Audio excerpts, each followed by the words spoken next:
Not gonna lie, I'd love a lem sipper bat now. Finland has these god awful what they call Finrex or something.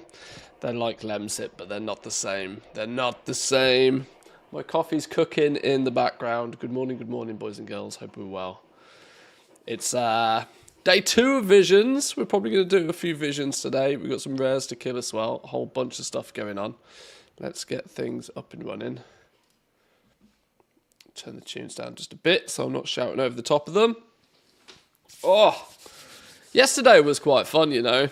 I think visions are in a reasonably good place. It was really nice to see that they launched and they weren't just broken. I mean, I guess our bar is set pretty low at the moment. The bar's pretty low that if it at least works, we'll take it. But generally, I think most people probably had some fun with visions yesterday. It was quite fun to catch up with a few people and see how other people were trying to figure it out, going on the same journey we went on yesterday. The question for me is, how much do I want to push visions? Because they've time-gated the shit out of it. They've made it that you technically can grind your ass off this week if you want, but it's going to be a grind. Come back in 2 weeks and it'll all be a cakewalk. Haven't quite decided. Do we want to spend the time and the effort now? Or do we want to delay it until the whole mode's on easy mode, considering it's just a couple of pets and mounts? Haven't quite decided. Right, let's check the old AH though.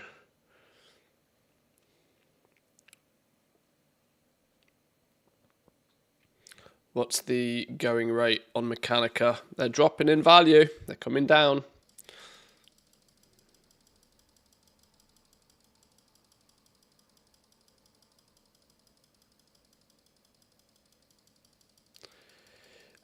Use it to gear alternative team leads in the Undermine.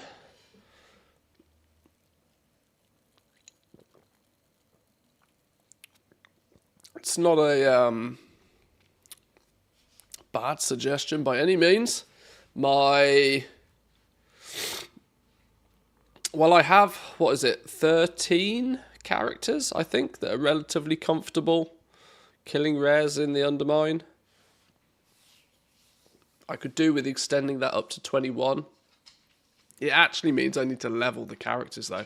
A Vision's a level 80 thing, out of curiosity. Do you have to be level 80 for Visions?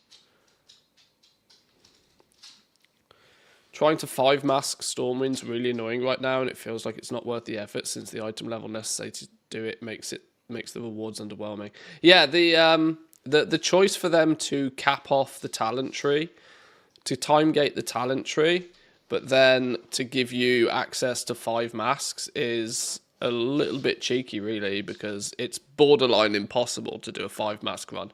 I'm not saying it's not possible. There'll definitely be people out there that will be doing 5-mask runs or will be able to do a 5-mask run, but you are literally, you are swimming uphill like trying to do it this week, because you need that 40% sanity reduction from the talent tree to counteract that mask that takes half your sanity away. That's the only way you can feasibly do it, unless you are just absolutely Giga Chad geared and can go full zoom mode, like speed pots, flasks, the whole shebang.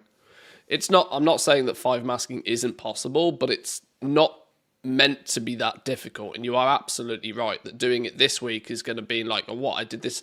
I had fully 680 plus item level gear to get a 649 weapon. It doesn't make sense. And this is where this is where they shouldn't have time gated the Spectre. There's no need to. There's no need to. If the first mask they're giving us this week is the one that reduces your sanity by 50%, you need the Spectre to counteract that.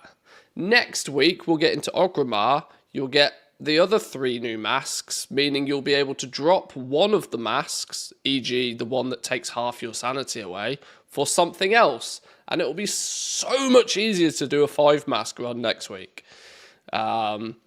Because you'll have 3 additional masks to choose from. You'll have a pool of 8, and you pick the 5 that are the easy 5, and then you just go do a 5 mask run, it's GG.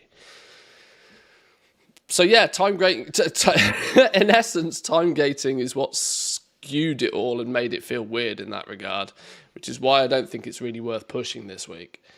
The smart thing to do is to get your 5 masks this week, to have a little play, go get the mounts, for example, do what you need to do to collect the mounts and things like that.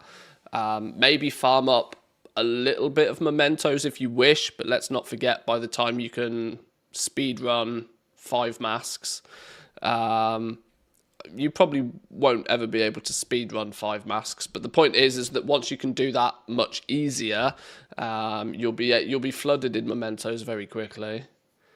I've seen some boost prices for the visions. It's kind of insane, but I haven't seen anybody selling 5 masks. Yeah, because I don't think there's going to be many people that can really do 5 masks in the first place. Never mind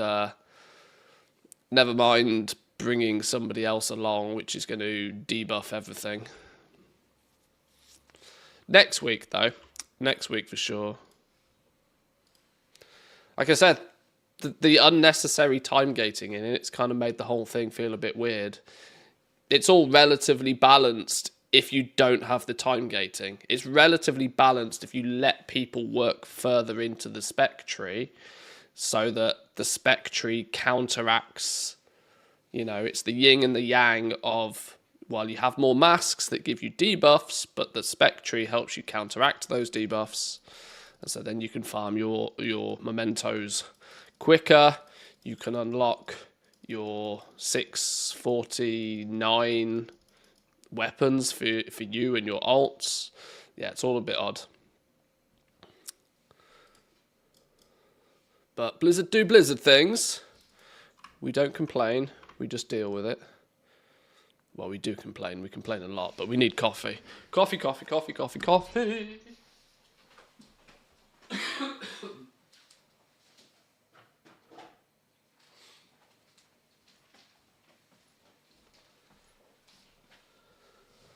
I would say that if you're in the sort of 660 item level sort of region, you're probably looking at like 3 mask, maybe 4 mask would be the optimal to farm out mementos this week if you really wanted to get some of the collection stuff done.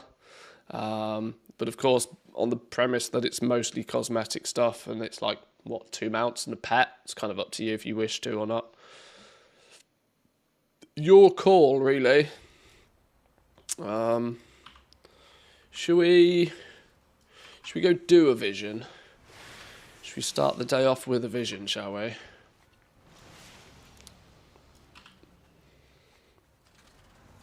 Gives me an opportunity to go do my crafting orders as well.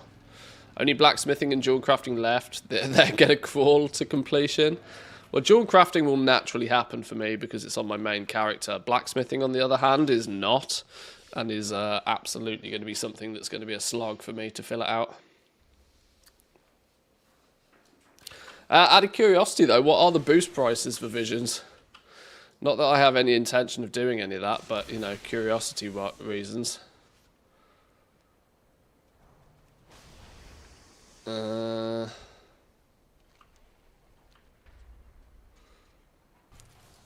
Boost 40k mementos for the mount, 4 to 5 mil. Oh, Jesus.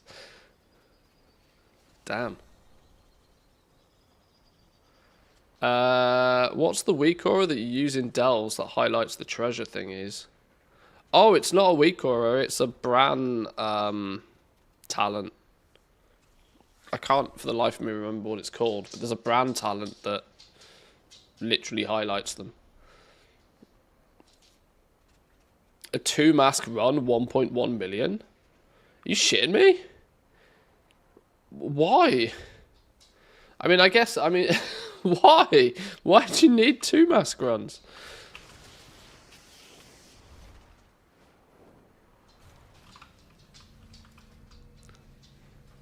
That's outrageous behaviour. As always. You only need the thing to unlock the 632. Oh, sorry, 632s you get by default anyway, don't you? It's the champion stuff that you have to unlock. 639s you have to unlock the first time. But unless you get Symphony of Masks, which is finishing a complete heroic vision with at least 5 masks active, you're not realistically going to be able to get this.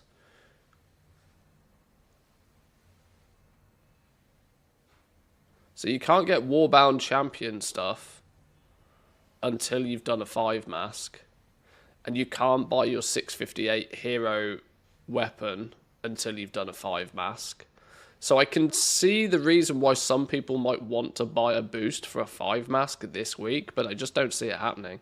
This is the only thing that I can see as a 5 mask run has value to people.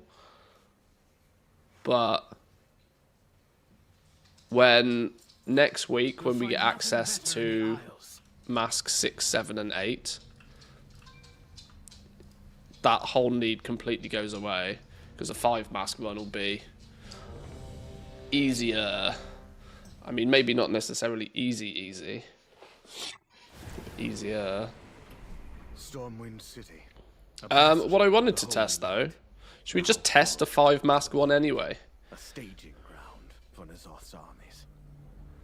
Obeying the whispers in her Since we mind, do have them all. Illyria Windrunner forces all to submit to the old god. Purged.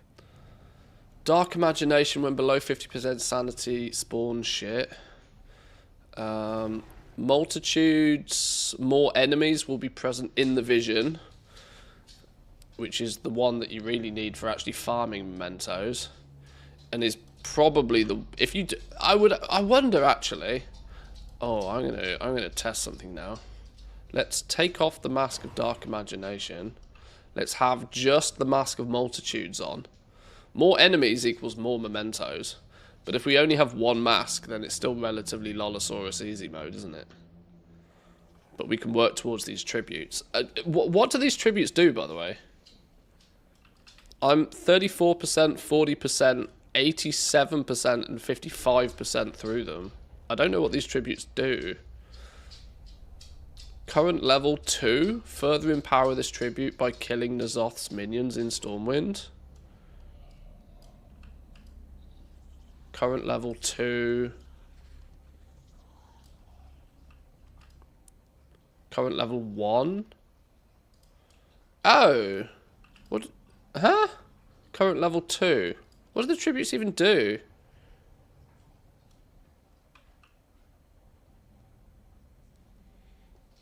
You can see the tick marks on the bar that represents the level. Oh, level 1, level 2.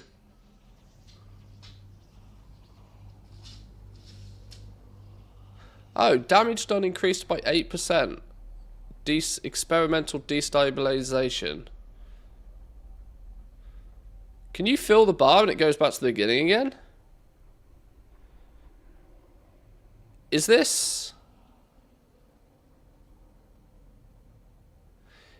stacking power gain for visions? Have we got a mock remix situation on our hands again?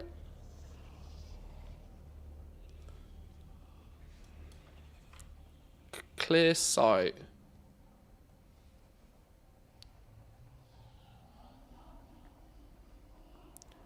Able to see and loot treasure chests in tainted areas.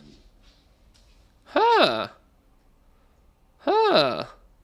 Caps out at 3. Oh, so once the bar's full, it doesn't reset and restart. It's just okay. Huh. Okay. Well, that means I'm level 2 for. All right. Okay. That's just okay. Ah, I've done it again. Why is the portal the actual exit? I did that about 4 times yesterday. Probably worth maxing out the buffs this week, I guess. Yeah.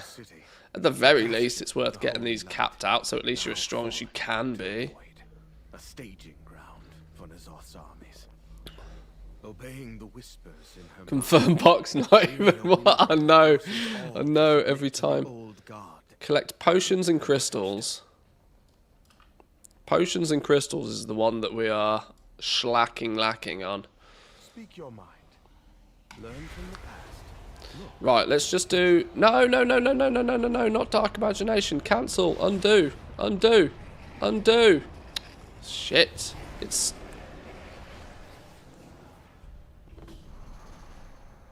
No, exit.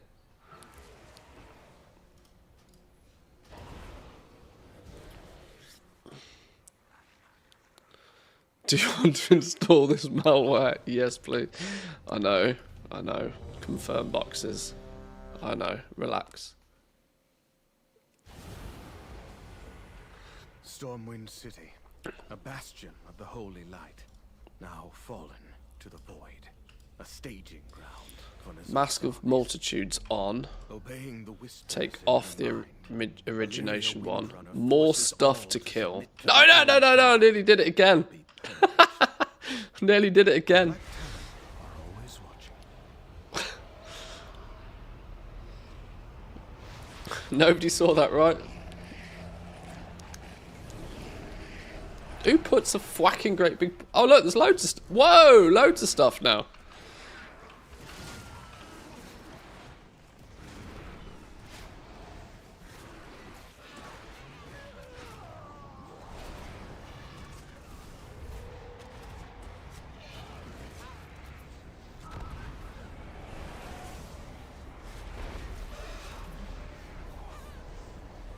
Right, what's the bad one?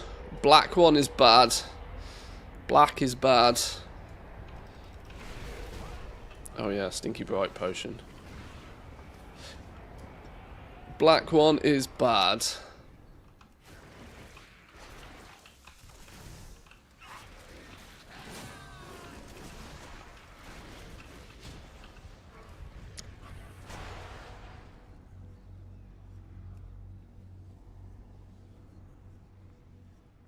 Okay, let's see if we do a relatively complete run with this single mask. How many mementos we can get in a run. The question then becomes, do we actually try and kill everything with the added bonus mobs in here? Or is it more worthwhile just to speedrun them?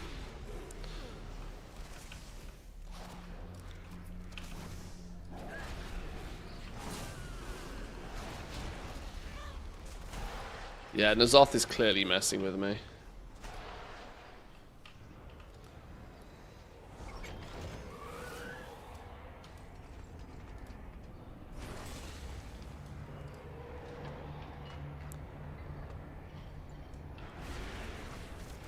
Today might be a good day as well to actually take a little bit of a look at some of like the achievements and the pets and mounts and that sort of stuff.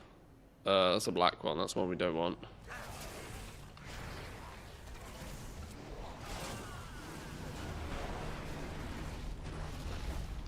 It's not standing that.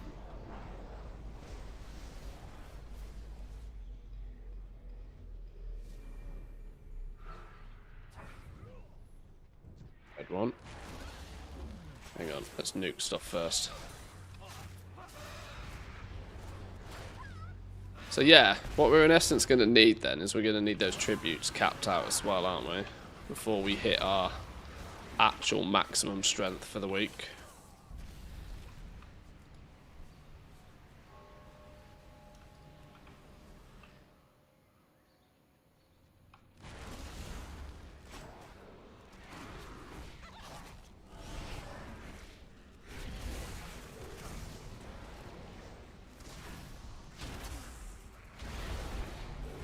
I mean, this could also be the play. We could just, you know, bang a vision out at the beginning of the day. Just to sort of, like, keep the mementos ticking over.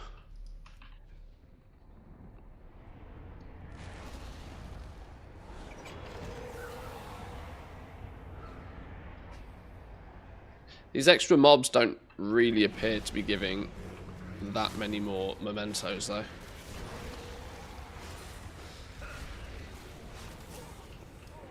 It could still probably end up being like a 4-mask run with a couple of wings complete is a better source of them, I don't know.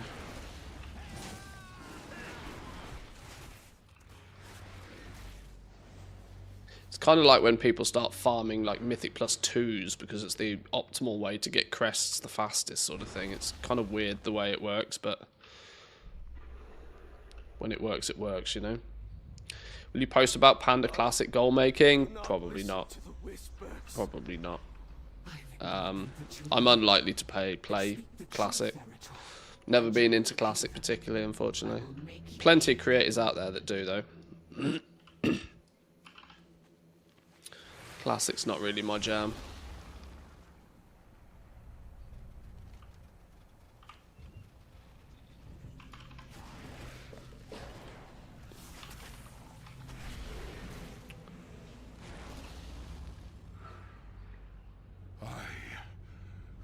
Go to the Mage Quarter first. The Mage Quarter is always the one that slows me down. Foolish paladin, the light has abandoned you. Embrace the void.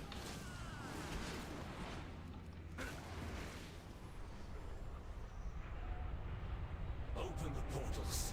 Usher in a new era of the void.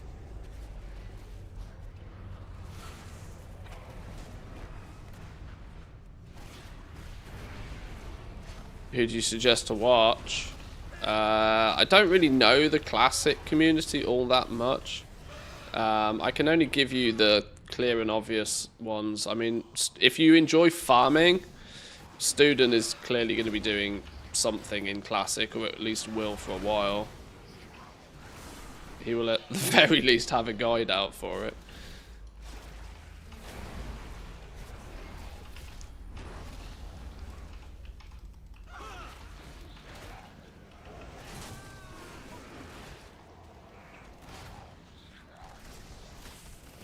Lazy Goalmaker seems to put more of an emphasis on Classic these days as well. Although he doesn't particularly stream. Or when he does stream, it's usually just him raiding in retail. He doesn't really stream his goal making particularly, but his blog is a good source. His website.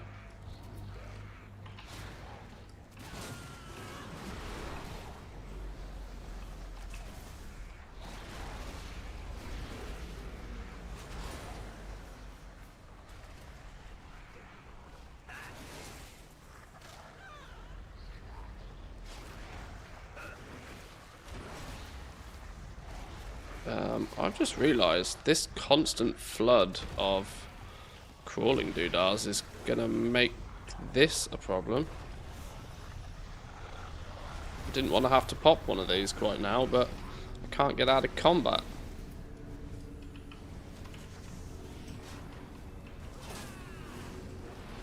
Which is a bit annoying.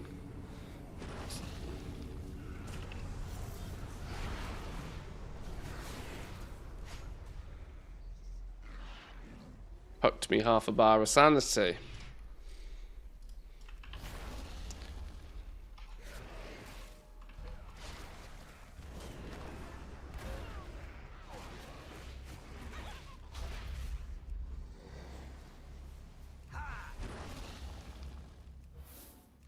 The void will consume this city. The meta though for goal making in Classic is generally far more straightforward though. The majority of the goal making is usually to be made from some sort of farming, and then once you've got a little bit of gold you convert that into crafting, and then it's a simple scenario of just craft stuff and sell it at a profit, all of which can very easily be done with something like Trade Skill Master, keeping track of what your crafting costs are, and yeah. It was a substantially easier way back in the day.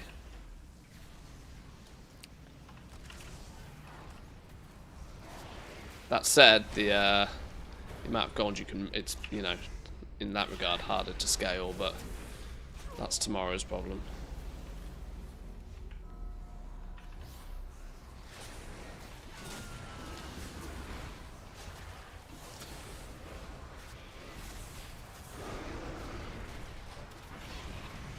Ow, I shouldn't have been hit by that. Making mistakes this morning. Holy.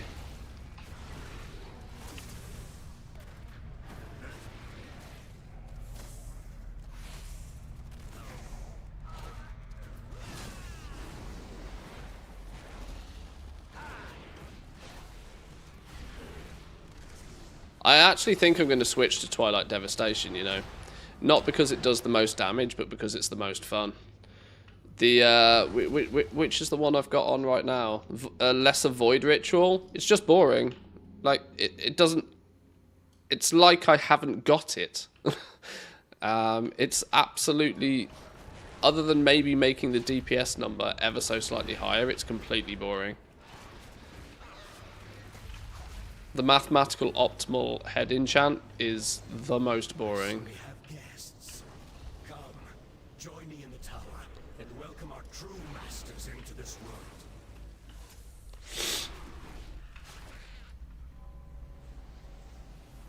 So I might put Twilight Devastation on just because it's fun.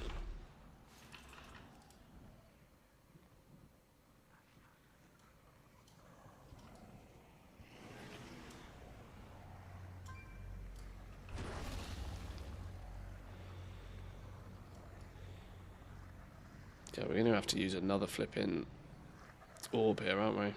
Before we kill the boss.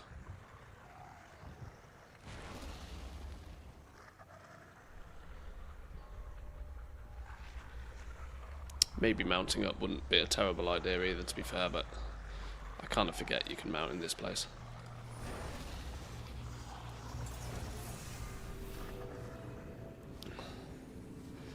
$300 mementos so far, and we haven't even really cleared the first wing.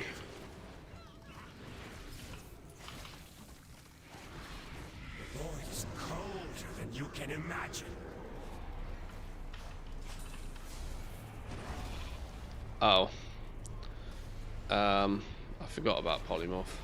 Can you feel it? The chill in your bones.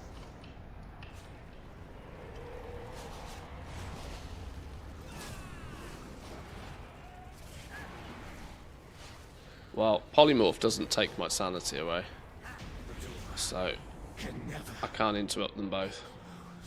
Although I guess I could I? I'm sure that I don't know. Could I trap polymorph? I don't know.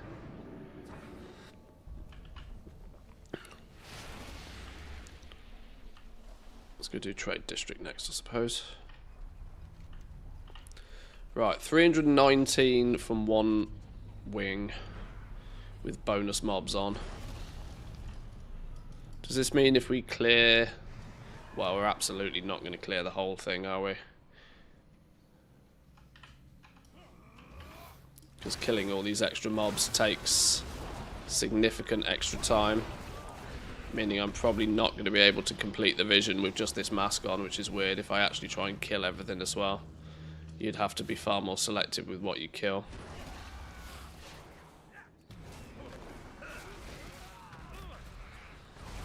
Or just Giga Chad DPS.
You've almost got no choice but to kill a lot of the extra mobs as well, though.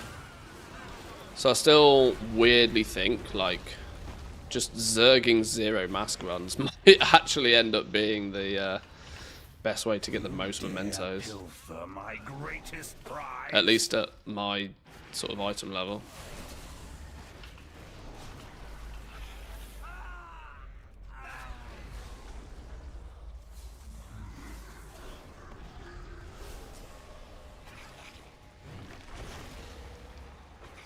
Oh, that doesn't even block it. Wow, okay.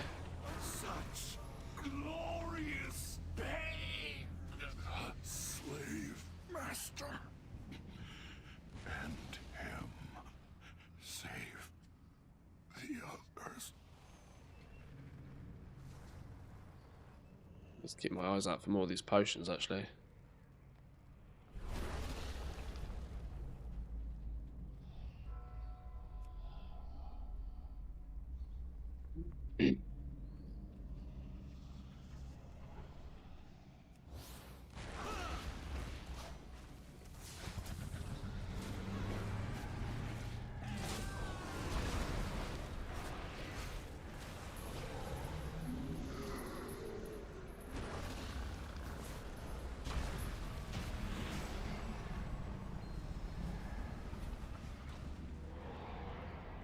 I think the invis pot skips may be useful for some spots just to ignore the annoying trash. Yeah.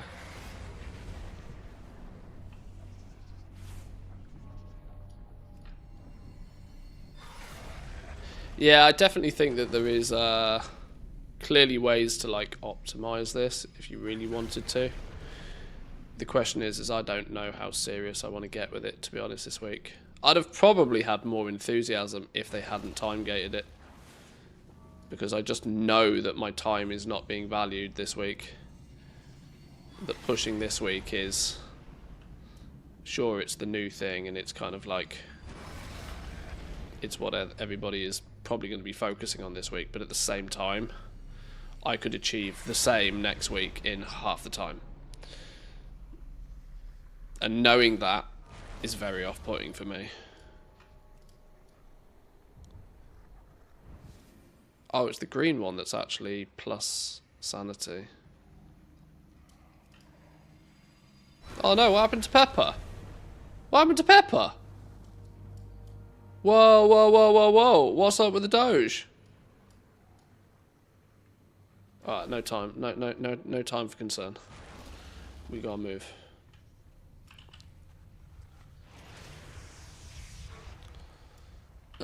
We ain't going to be able to do that one as well, are we, really? Let's do the Goblin Zone. Let's do 3 of the 4.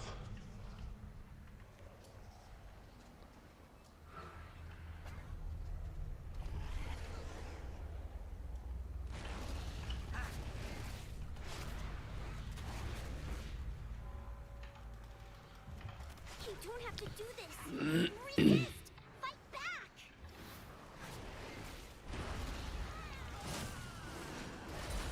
I can't believe it. Everyone's gone insane. They're stockpiling weapons for Nazoth's armies in the Dwarven district. We have to destroy them. Set these explosives around the area. I'll get to work on the detonator. Stay safe. Flask oils, etc. Yeah, I mean, you could buff up and you could do lots of stuff to, like, min-max.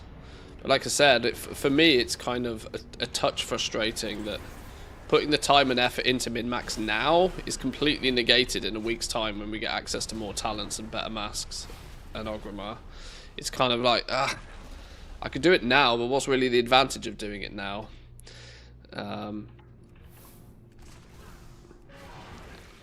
Because I know it's fundamentally not how the game mode was designed, and the time gating is pulling from what the original design of the thing was. You're meant to hit a wall, and you are meant to then decide that the way to get past that wall... What is all these bombs about? You're meant to hit a wall, and you're meant to decide that the best way to get past the wall is then to spend your... What? I'm not touching anything. Is to spend your mementos on the... How do I get past that? Sneaky.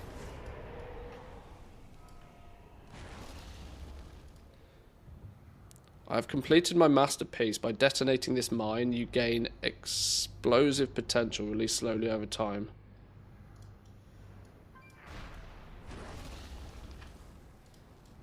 I don't know what that does. What did it do? I mean, it's a fart in a hurricane with these buffs, isn't it? No idea what that did.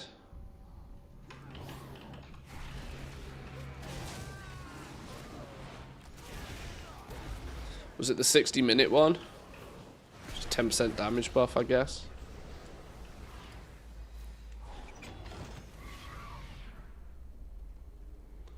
This one. Empowered. Damage done by 10%. Alright, fair.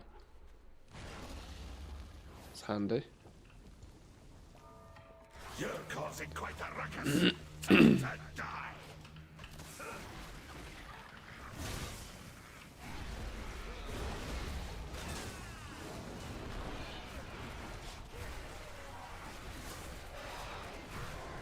Is that all you've got?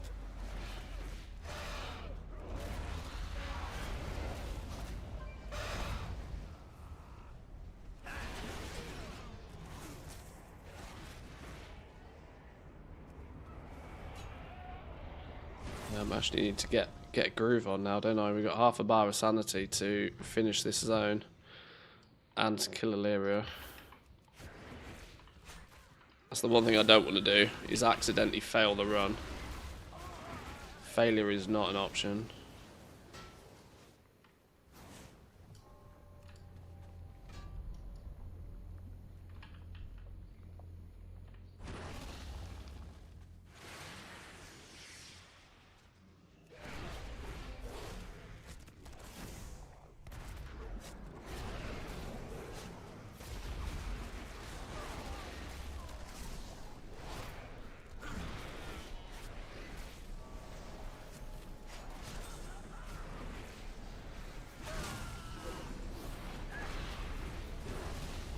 Oh, I might have underestimated this a little bit, hadn't I?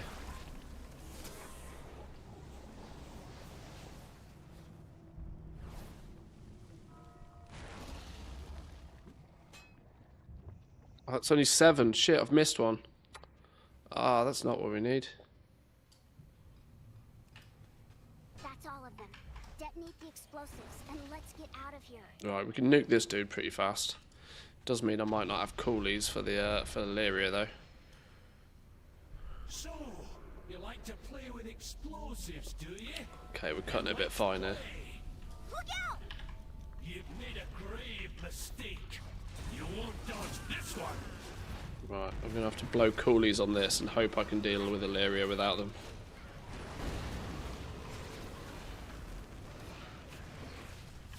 Here comes the boom.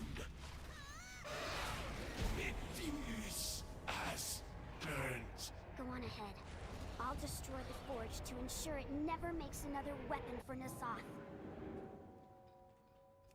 Oh, we should be alright. Okay, 739 mementos from the actual run. Now,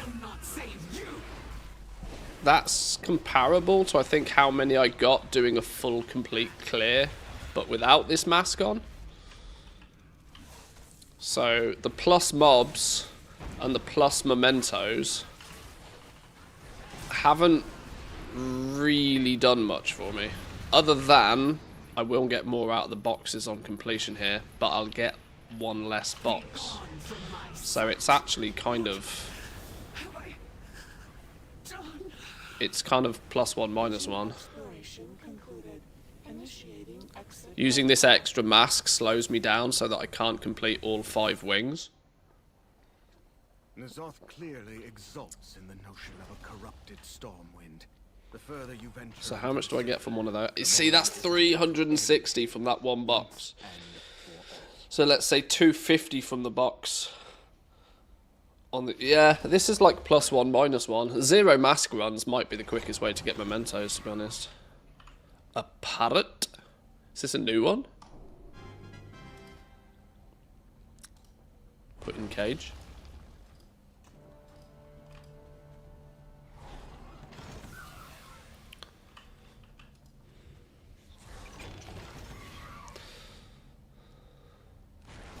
Oh, that's the old one. We've got plenty of those now.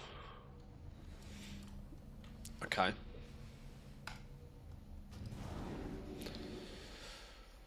And Illyria, remember to stand on the tiny circle for the damage buff. Yeah, I mean, Illyria's pretty quick and easy to kill. Which is why I wasn't too concerned not having cooldowns for it.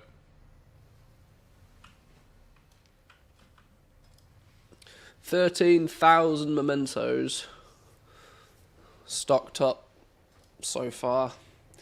Yeah, I weirdly think that 0 mask runs is probably the play.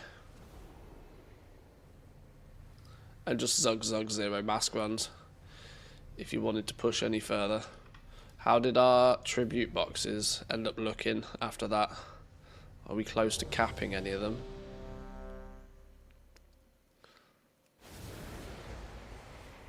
Oh, we got 100% tribute of the Vision Hunter. So what's this equate to? It still says current level 2. Further empower this tribute by killing N'Zoth's minions in Stormwind. It's maxed. All to submit to the old god or be purged.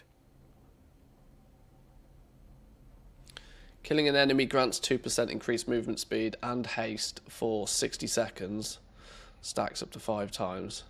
So it's a 10% movement speed buff and 10% haste buff. But it's 100% and still says it's only level 2. I thought when you 100%ed it, it'd give you level 3. Maybe it's bugged. Because otherwise, why would you go past level 2? What's the point? They're only 2 bars, not 3. Oh, is it like in this area it's level 0 and in this area it's level...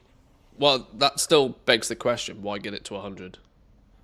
Otherwise, you get past here and you just stop.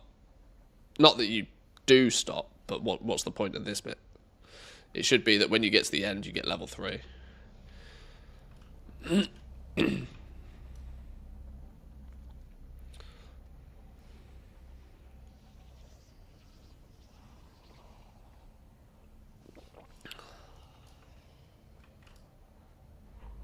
Level 2. You say I'm at 44% and this is level 2. Like, so what's the point of having the rest of this bar? You know what I mean?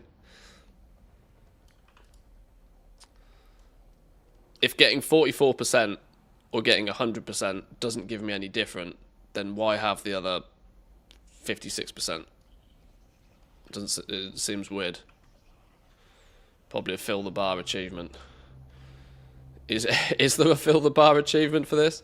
I know we looked at some of the achievements, there wasn't much. Can I do... Here's a question. Has ATT been updated?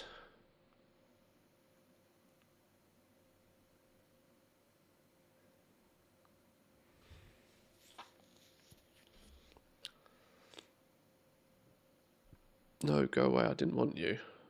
I swear I uninstalled you yesterday.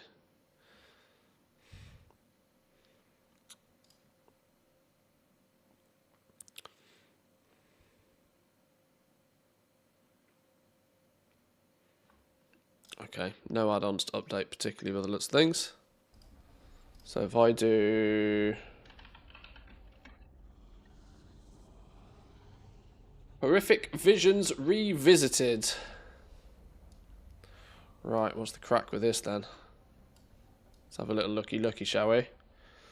A monumental amount of mementos, 50k. A mountain of mementos is 75k. There's about 100k's worth of goodies. Horrific Masquerade. Obtain all 8 of the faceless masks. Daredevil, Nemesis, and I would assume Burn Bridge all come next week. Well, they got it right, surely. Mad World. Complete all objectives in the revisited visions of Stormwind and Orgrimmar in a single visit, whilst not in a party, and with any 5 masks active. Ha! Okay. So, actually, when you think about it, they're going to make a 5 mask run this week, almost impossible unless you're fully mythic geared and absolutely zug-zugging. Next week we're going to have Orgrimmar, where you'll be able to do a 5 mask run because you'll get to choose 5 out of the 8 masks. So you'll have a better choice of masks to be able to complete a 5 mask run, and you'll get further in the bar. But then you'll have to wait until week 3 before you can go back to Stormwind to finally get your Mad World and your Faceless One title. Oh, it all starts to make sense, doesn't it? It all starts to make sense why the time gating is where it is. This way, they get you playing each and every week. Engagement, baby! Woo! Okay, mass duo. Complete any objectives with 2 masks, with 3 masks, with 4 masks. Symphony of Masks, 5 mask achievements. Complete all objectives with any 6 masks active, 7 masks active. Orchestra of Masks, all 8 masks active. Holy, what's the boost price of that bad boy going to be? Damn, son. Does it line up with the release of Dastardly Duos? That turns up in 2 weeks. So you'll have Dastardly Duos at the same time as people will be able to feasibly get Mad World, unless they can do a 5 mask run this week. Mastering the Visions. Complete all of the ones below. Beyond the most horrific vision of Stormwind and beyond the most horrific vision of Orgrimmar. I think the Beyond ones are doing a 5 mask run in each one, right? Beyond the most horrific. Complete all objectives in a single visit. Oh my god, no. The Nyalothan Shadow Worm, you need to do an 8 mask run in both zones.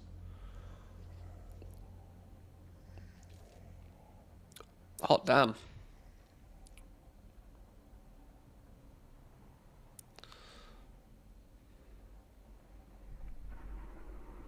An 8 mask run in both zones to get the Shadow Worm. Woo, spicy.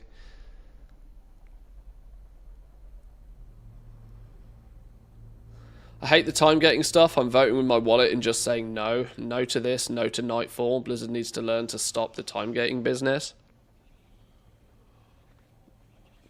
It is pretty horrendous, to be honest. This is because this conceptually is like a roguelite game. And implementing time gating in a roguelite is, from a design perspective, one of the biggest no-nos you can do, because halting somebody's desire to continue pushing forward is the last thing you want to do. And like I said, the worst thing this week is that the natural way you would choose to overcome the because let's not forget that horrific vision, are not strictly a gear thing. Yes, having more gear in the game is going to make it a little bit easier for you, but there's a bigger emphasis on skill. There's a bigger emphasis on the route that you take, the mobs that you kill, not being hit by certain mechanics so that you maintain your sanity. You can do just as well by being more skillful as you can do by having more gear and just nuking everything. And so in this mode, what you want to do, your emphasis is not to upgrade your gear to get stronger, to just overcome it easier. Your focus is to, right, what's the next talent that is most important to me? How many mementos do I need to unlock that? Let me go do a few runs, learn a little bit more, get those mementos, and then unlock it. And then with that extra little bit of power, plus the extra little bit of knowledge by just doing it a few more times, that little bit more experience, you can push one step further. And then you repeat the whole process again, and you go one step further. And so this is why, at the very beginning, looking at like, oh my god, 8 mask runs, that's going to be crazy difficult. Because now it is. But you're meant to be able to chip away and slowly, every time you do a run, get a little bit further towards that. But what they've chosen to do instead, in true Blizzard fashion, completely against the common play style of this type of content. If you go play, I mean, there's loads of games out there, right? Hades is probably a very, very well-known example of this. Vampire Survivors even is a relatively popular one that people are aware of from recent times. Binding of Isaac. These are all games that are designed so that you know, short, quick, jump in, get a little bit of some in, have some fun whilst you do it, and then take what you get from that run to boost your next run by 1%. And then you slowly inch your way up that way. Slapping time gating in on your spec tree and then putting a vendor that sells you a bunch of goodies in true Blizzard fashion actually means that they're saying, right, you aren't able to get any stronger this week. You're not getting any stronger this week, but we're still going to tease you with all of these goodies over here. This big old reward, this vendor that sells all of the pets and mounts in true Blizzard fashion, that's our Blizzard stamp on it. They're going to put this over here, but you can't play the game properly to go and get these extra things. It is disrespectful. It's disrespectful to the design of the game mode, and it's disrespectful to their players. Arbitrarily, for no reason whatsoever, saying this is as strong as you can get this week, but you can still grind all this out if you really want to. It's just a bit gross. And it shows to me that they fundamentally do not understand why this could be fun. Right? This is engagement first, not fun first. This is all about engagement first. How can we get people to engage with this more? Well, if we time gate it so you have to do some this week, some next week, some the week after, and then we'll also bait people to spend exponentially more time than they probably need to this week by putting some big shiny rewards in place. Yeah, that's like maximum engagement. But it's at the direct cost of fun. Because you want to get stronger, you want to play the game mode the way that it was designed, but they've said no. They've put a wall up and they've said, no, you can't play the game properly. You just have to grind now until next week. Whoo! Oh my. Are you even sure you like playing WoW at this stage? I love playing WoW. I've played this game for 20 years. But it really, really frustrates me when they do directly anti-fun things in the game. And this is why I do go play other games. I mostly stream World of Warcraft, but I'm permanently playing 2 or 3 different games at a time.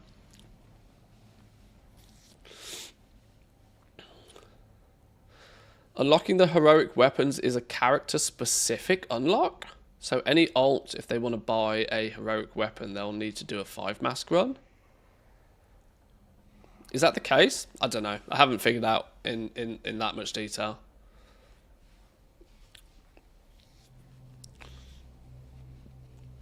I thought it made them warbound once you unlocked it. Have people done it then? Have people done 5-mask runs this week to unlock it to find this stuff out? I guess people must have.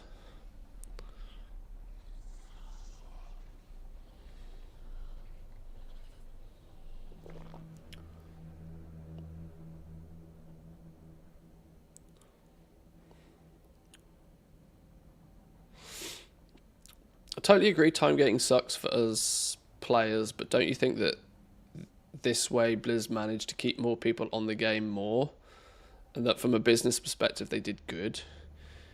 Isn't the economy still being so active when we're in second season proof of that? It depends how you define good. Blizzard making more money is obviously the obvious way that you can define good, but having your players enjoy your game more is probably a higher priority, honestly. Only the veteran and champion stuff becomes warbound. Oh, okay. Well, that...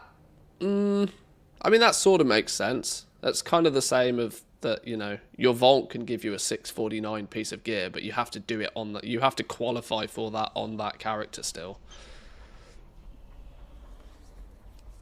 It's predominantly based upon the fact that a 5-mask run this week is going to be virtually impossible for most players. But next week it will be substantially easier for those same players. Because they'll have like probably 20% less sanity drain. Plus some extra bonuses from the talent tree. Plus a better selection of 5 masks to choose from.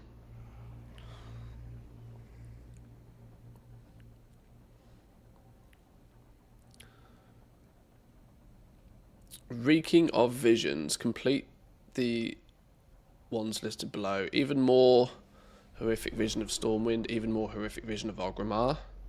What was the even more horrific vision? Was that a complete all objectives? So that's a no mask. A complete no mask run. Okay, so we get Reek next week. Get a little pet next week if we do Stormwind. Sorry, Orgrimmar. Through the depths of visions. The most of both, and we have memories.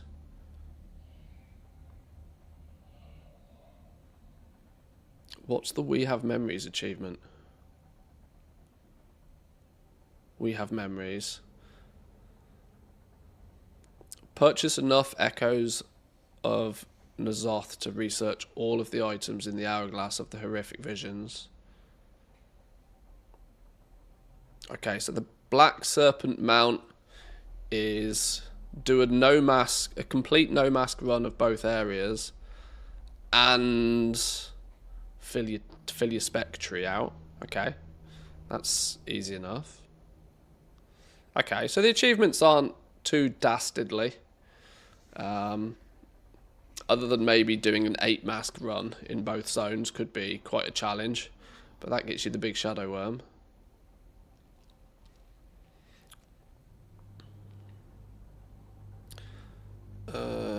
Corrupted chest. Bonus chest for completing the drag objective. Garona. Yeah, this is what we need to look into a little bit. Void Scorpid is a new pet. The spokes. Oh yeah, we need to make this bike thing, don't we? The Void Fire Death Cycle. This is the sort of stuff you should focus on this week, really. The fact that you can't push too far through the actual content should mean that you can get your tentacle spokes and your resistant hides and stuff.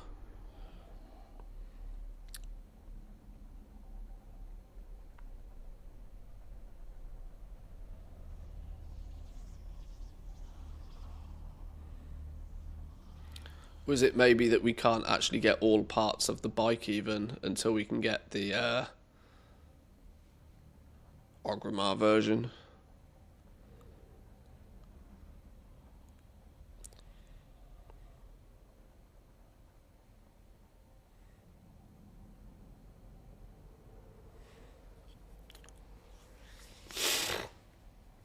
Oh, I forgot about the Void Crystal Panther. Rare Big Quiche. It's in the Orgrimmar one next week.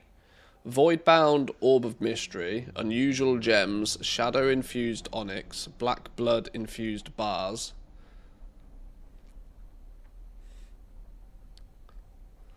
Bind to Warbound Panther.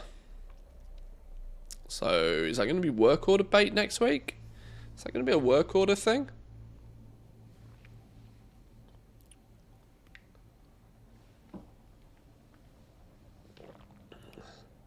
I've unlocked the champion weapons on my main, but they're all locked on alts. Even the purchase that turns veteran gear to warbound. Unlocked champion weapons on the main, but they're all locked on alts. But isn't the point that it turns them into warbound? Have you done a 5-mask run? Have you completed a 5-mask run? so that you can convert them from being bind on pickup to warbound. Then obviously you buy them on whichever character, and then you send them to your alts.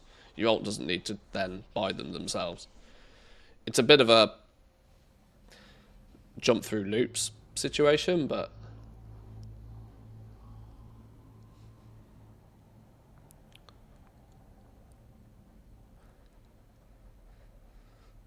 Orgrimmar.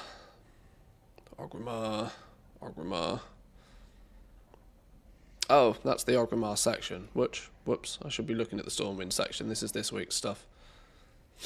It's a parrot we can get. Parrotcade, Void Scarred Parrot. Tentacle Spokes I still need, apparently, to make Void Flame Wheel. Eye of Chaos. I think I've had one of these already. I think I got it on the auction house. Handlebars. And then from the rares. Overly sensitive Void Spectacles. Allows you to see Void threats wherever they might be crawling. Ugh. Okay.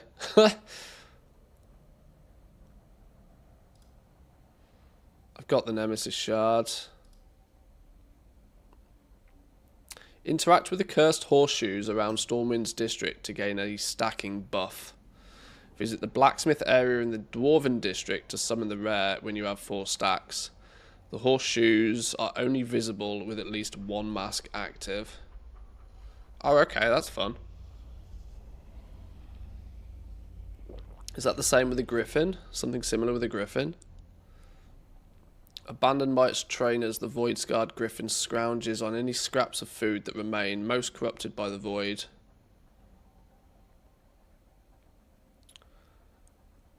No info yet on how we get the Griffin.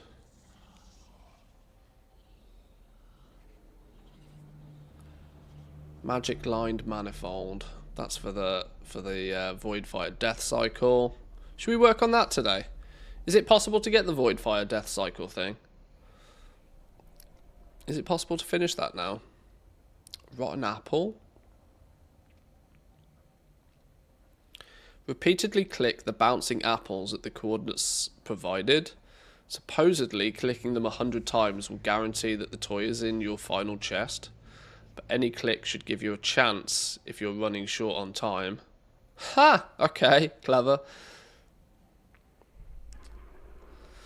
You can't. One wheel is locked behind Orgrimmar. We should at least make sure that we get all the parts that we can get from Stormwind, though, right?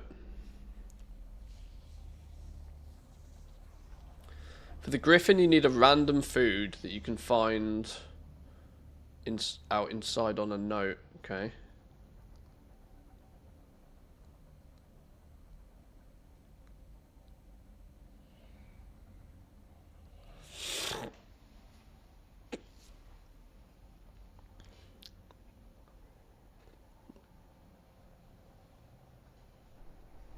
Griffin also needs 2 masks active.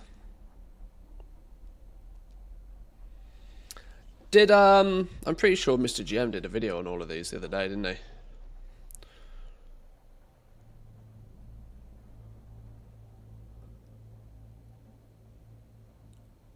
Has a chance to spawn from the piles of trash in either vision. The nesting swarmite. Male muncher comes from any of the male boxes. Okay.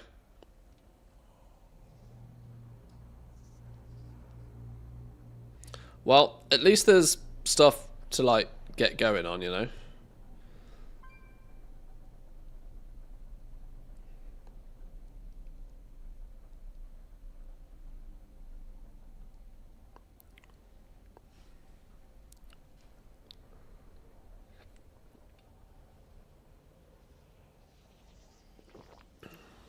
Oh, the Faceless Mask of Nemesis. We've got half the Nemesis shard already. Okay. I might try and figure out how we get this death cycle, or at least make sure we get the bits that we need for the death cycle. Obviously, lots of Mog to pick up on the eventual release.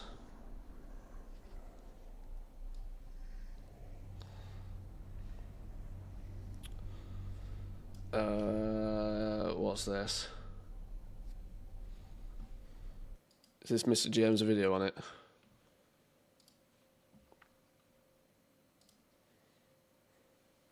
Every mount coming in 11.15 and how to obtain them. Nightfall.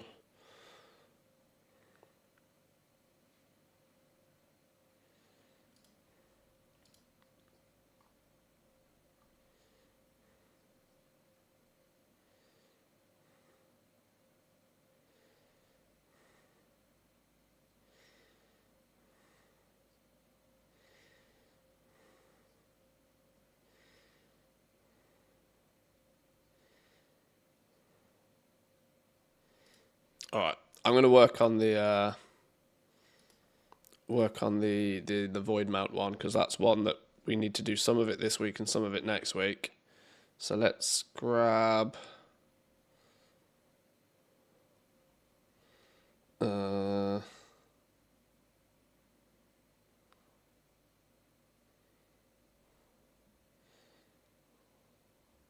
where's it gone?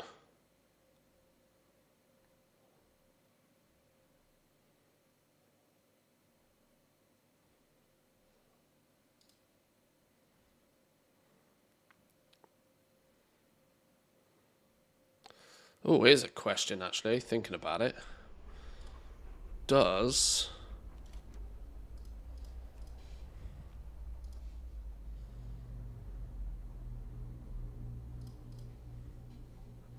Has there been any updates to Zygor for this stuff?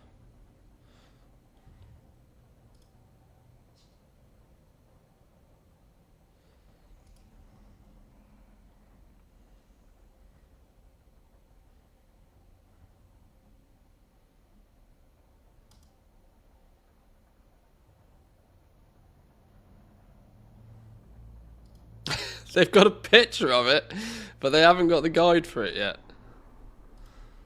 Interesting.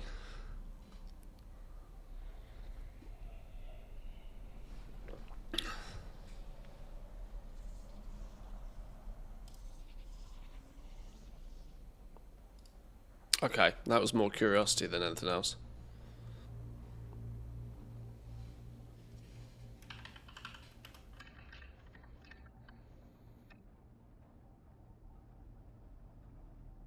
You out the way for a minute. So, I've actually got some of the bits and bobs in my bag for these things. Death cycle. Death cycle. Death cycle. In fact, there's a possible chance that I've got most of the bits already. So what do we need for these? Irresistible red button, recalibrated safety switch, whimsical wirings, storm-touched weapon wrap, all of the highest quality. We can do that. We can do that. Let's haul ass out of here. Let's get these bits made that we've already got.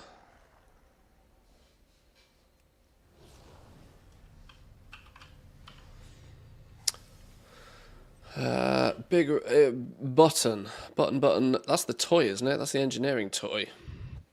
How much of this can we buy off the auction house? How much of this can we craft?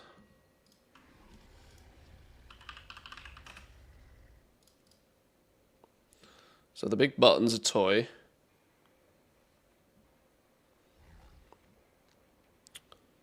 Recalibrated safety switch. Recalibrated safety switch times 1.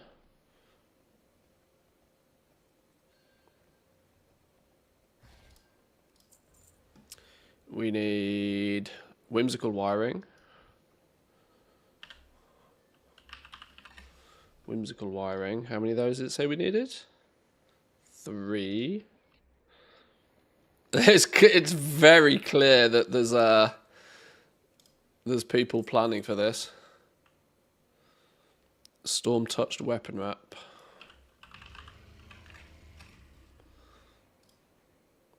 The sheer quantity of some of these. People were planning. Irresistible red button. I'm pretty sure that's the engineering one, isn't it? Oh wow, Head's got the full list. I have an extended supply of goods for Outlanders.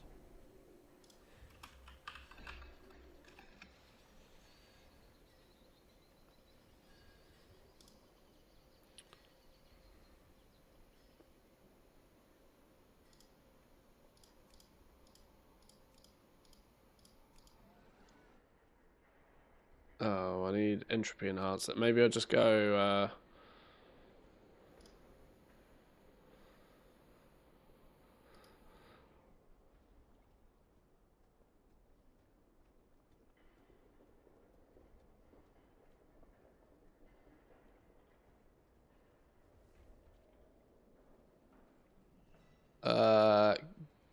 Good point.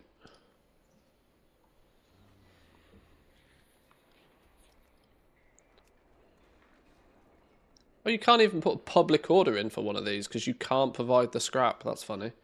You must provide this bind on picket reagent that you're not able to get. Interesting.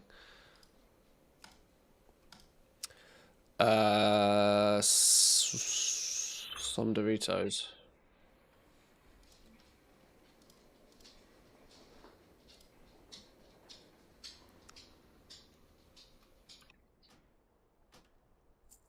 Return and Let's get that made.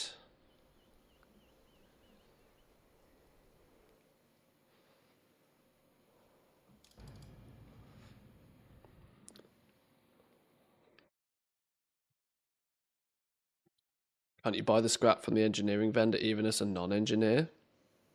Oh, true. True. It's a limited supply item, isn't it? Does that even show up for non-engineers? I don't even know.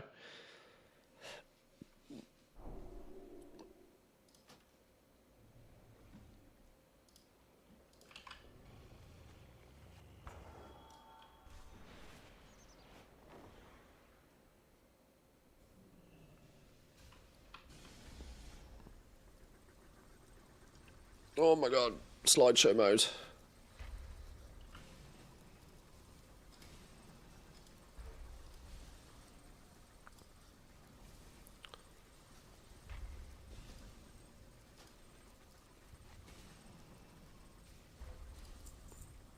Okay.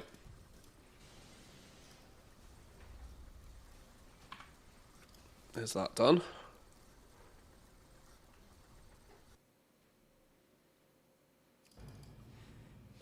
So let's have a little look at this then. So we got the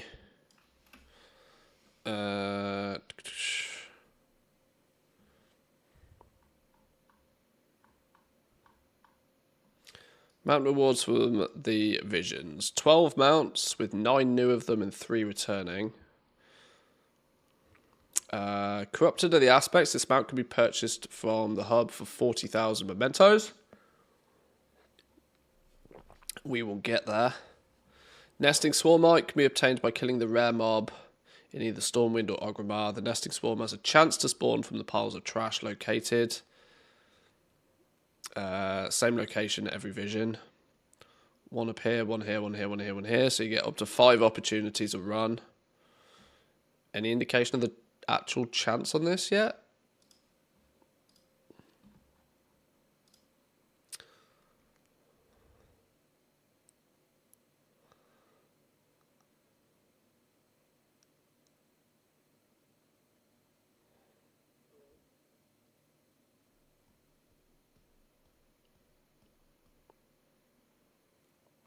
Took me about 25 trash piles before it spawned. If you're farming in Stormwind and don't care about the other objectives, skipping the Old Town area has the most annoying mobs and you have to clear a lot of them to reach the trash pile.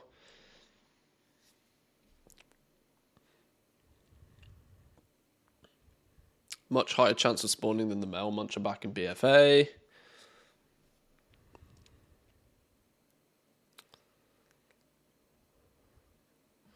Okay, that one doesn't look to be too difficult.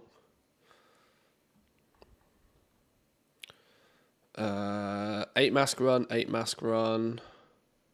Oh, Void Crystal Panther. Crafted by jewel crafters with at least 30 points in Kazongar jewel crafting. The design is dropped by Big Quiche in Orgrimmar next week.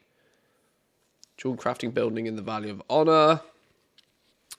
The recipe is bind on pickup and can only be seen by jewel crafters.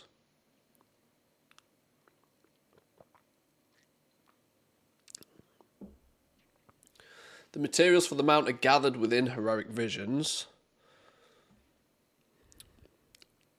Void-bound Orb of Mystery. Also looted from Big Quiche. Unusual gems from Valir's End Chest, Old Town Wing, after completing with 1 mask.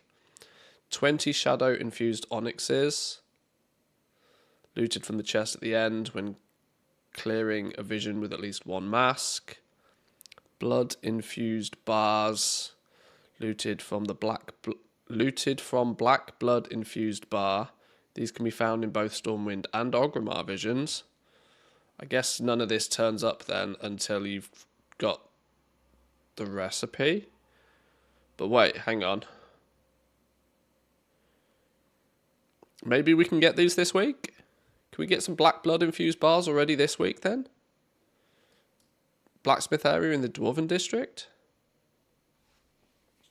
I've not spotted them, but apparently we can get them. So people are going to be farming up these materials, and then it's going to be public work orders, surely.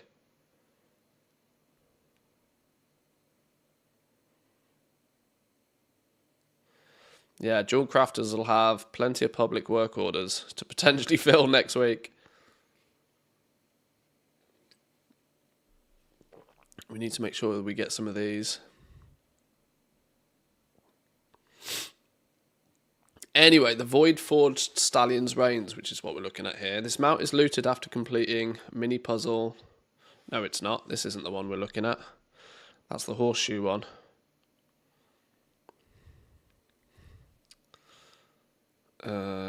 Griffin.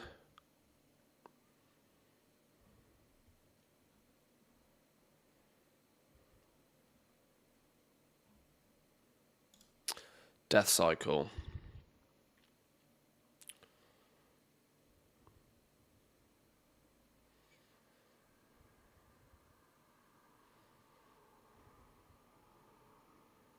First, with at least 1 mask active, you must locate the Death Cycle in the Vision of Stormwind. It will be in the Dwarven District next to the auction house. It will be attackable, and killing it will spawn its rider. Killing Haymar will make the Void Cycle drop to the ground, and you'll be able to interact with it, sending it to Dornogal, where it will stand to the left of the Visions area. In there, you can interact with it, getting clues for all the 6 parts you need to bring to the bike. 6 parts, okay. All materials are visible with 1 or more masks active. Once the 6 bike parts have been assembled and brought to it, you receive the mount. So, we need 6 completed parts.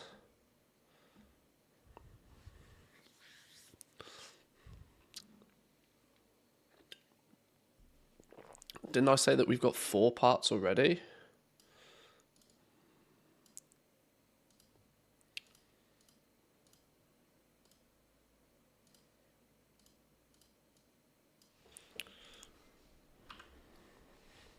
So you can't just sell it on the auction house? No, unfortunately not, by the looks of things.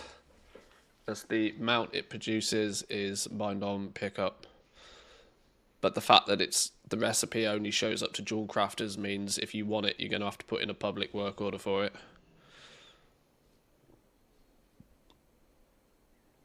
Well, there's 3 here. That's a Nemesis shard. That's a cat collar. Twisted handlebars. Add a button, a recalibrated safety switch, and whimsical wiring to make the handlebars.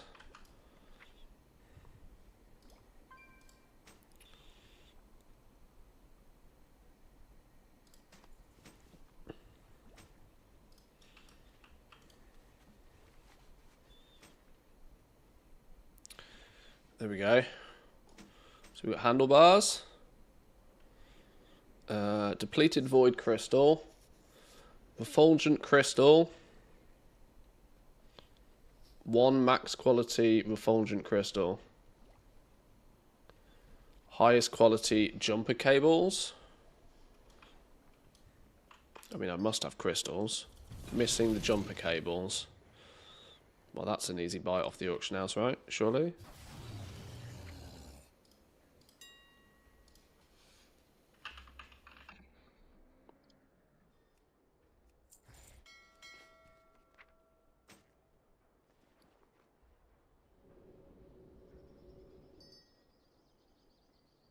Okay.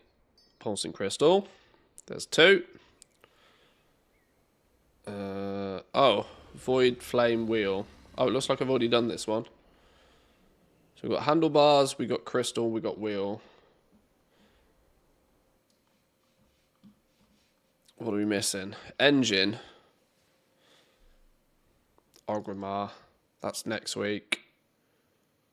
4 pistols sold by Big Quiche for 1,000 each. So that's next week. We can't do the engine.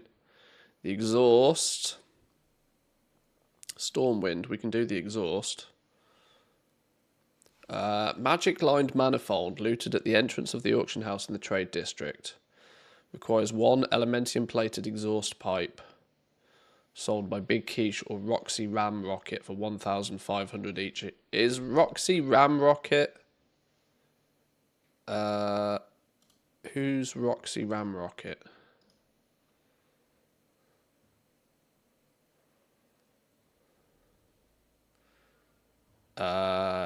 Surely it's not this version of Roxy Ram Rocket, right?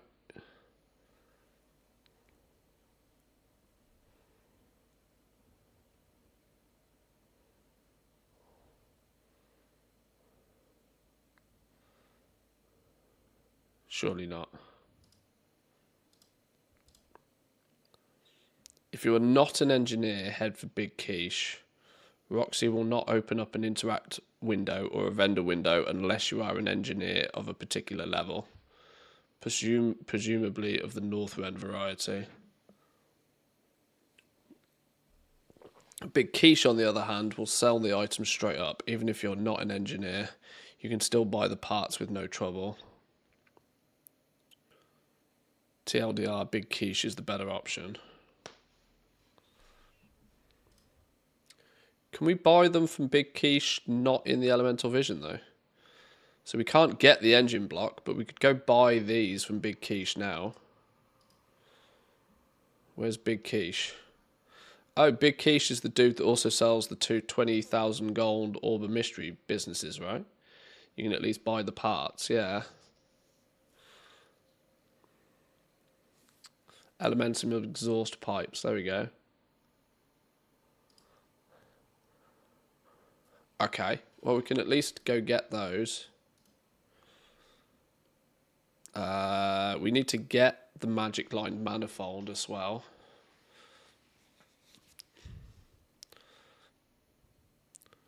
Auction house in the trade district. Let's go grab that, shall we? So the engine, in fact, is there any other parts I should be getting this week? Let's have a little read through it all in a little bit more detail. So we can't do the engine. Engine requires Orgrimmar, which is next week. But we can get the pistons. We'll go buy the pistons from Big Quiche. Handlebars we've done. We've got the handlebars. Battery is the pulsing void crystal. We've got that. And we've got this orb business. What's that thing actually called? The wheel.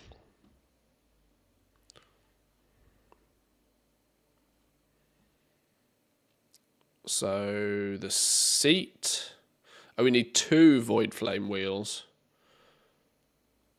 Can we get the seat this week? No, that's also Orgrimmar. So we can only get 4 this week. We can get a wheel, a battery, handlebars, and the exhaust is what we can get this week. We can get 4, can't we? So we need to go get the magic lined manifold and then make a trip over to Big Quiche. Oof. Those who invested big into Weaver Cloth spell threads to try and flip them this week are going to be disappointed when they have to wait till next week. Although I still saw some people selling huge amounts of these. The fact that you need 5 of them is actually mental, by the way.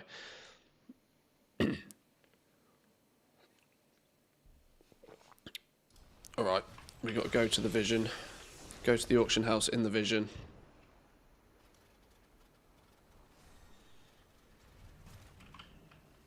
Oh, the bike's here, look.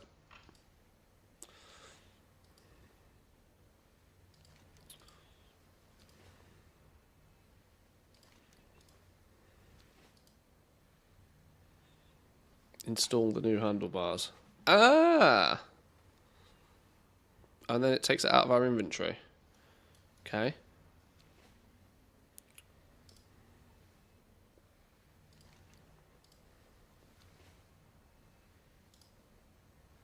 Install the newly charged battery.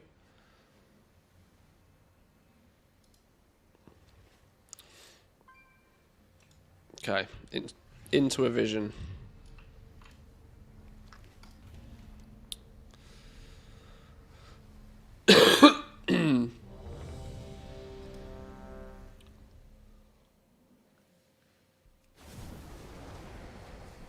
Stormwind City, a bastion of the holy light, now fallen to the void, a staging ground for N'Zoth's armies. Obeying the whispers in her mind. Ah, I've done it again! That's not the portal into the Vision! Ah, I swear I'm not doing this deliberately.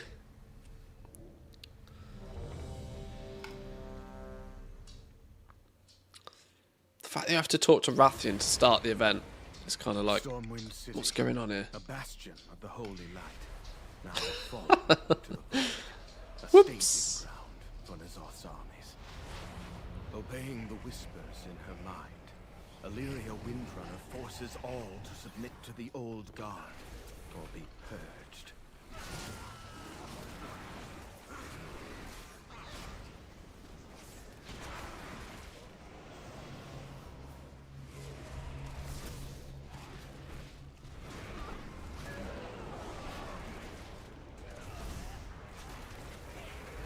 Right, green is bad. We can pick up any others but the green ones. Not that I think I'm doing a full run here particularly, but I just want to get in, get me auction house module, focus on one at a time. Please, save my son.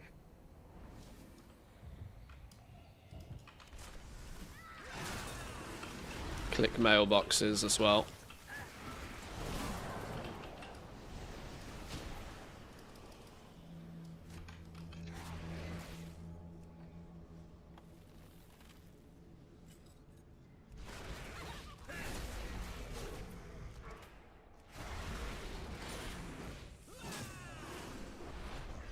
Probably not a terrible idea to do the trash pile over here as well.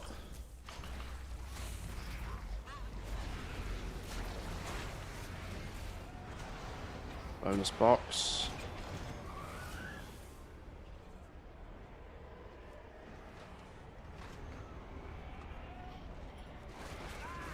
Coagulated garbage. Not what we're looking for. Coagulated, there's an A in there.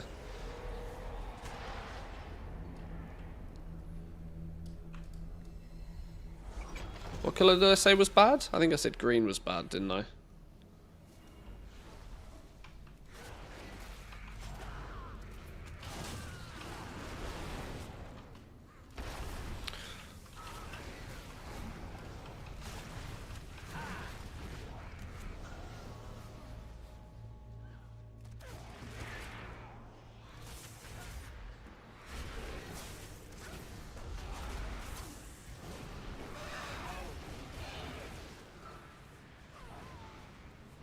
Oh shit, I've got like no health. Nearly died. Didn't even realise. We'll do the horseshoe one in a minute. Let's do one thing at once. I'm not good at the old multitasking, so let's not try and be too clever with it. Oops, killed a rat. Didn't mean to. Honest mistake.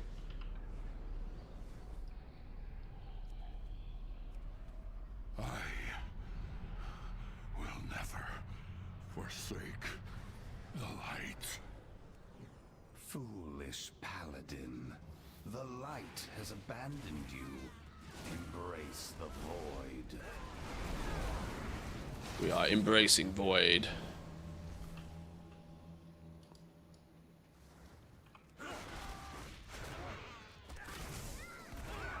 Right, so round here somewhere.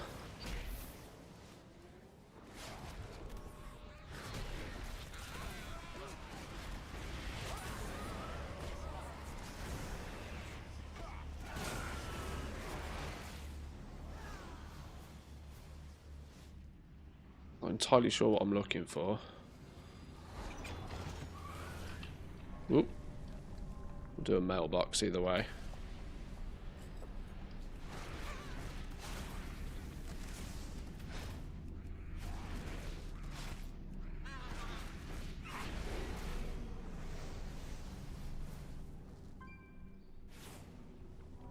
Oh wait, I can't get in the auction house. Because that's not the auction house. That would be why. You wouldn't think I'm Alliance for life, would you? It's the old auction house. Oh, hang on. Is it the auction house in the flipping trade? Is it in... It's this auction house. I can't see anything around here. This is the old auction house. Okay. Now I don't know. Now I don't know. Entrance to the auction house in the trade district area of the Vision in Stormwind. Magic lined manifold.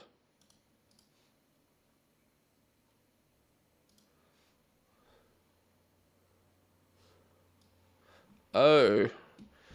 Because it's talking about the door on this side. I'm thinking of it from a classic perspective. Oh, there we go. There's the... That's a big old box. Unclaimed auction house crate. There we go.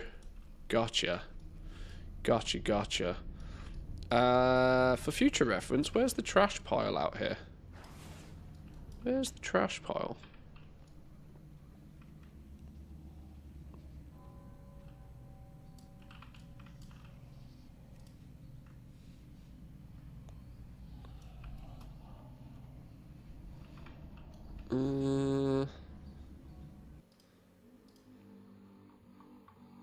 There was a map of all the trash piles earlier, wasn't there?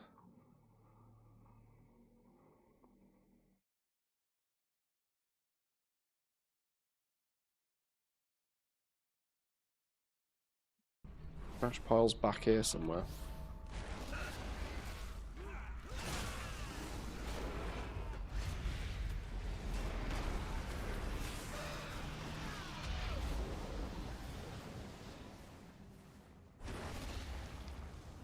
Ah, there it is, look. There's the trash pile in this zone.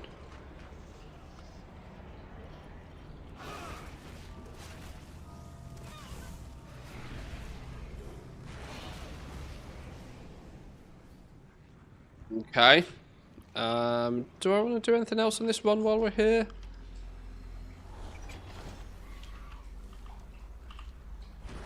We should probably complete the objective in the zone, shouldn't we? And then just end it. Take our winnings and be on our way. Let's not risk it.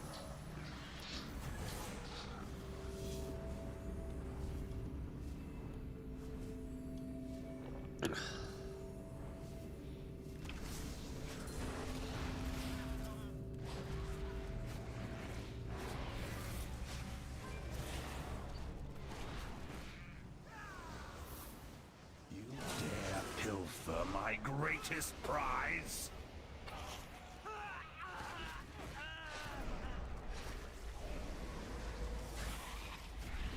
Oh, whoops. Interrupts on cooldown. Such glorious pain. Slave master. End him.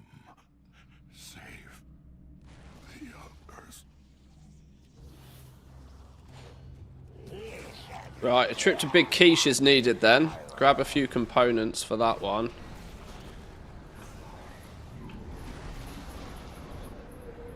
Even though we can't use some of the components until next week, we can grab a couple of them now. That's this zone. Oh, it's not this zone finished, is it? Because we've got to do the... got to do all of these.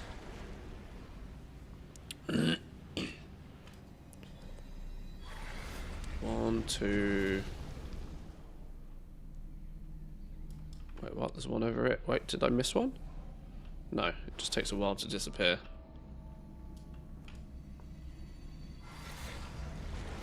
Oh, did I not get the two at the back either? Flipping out. Slacking.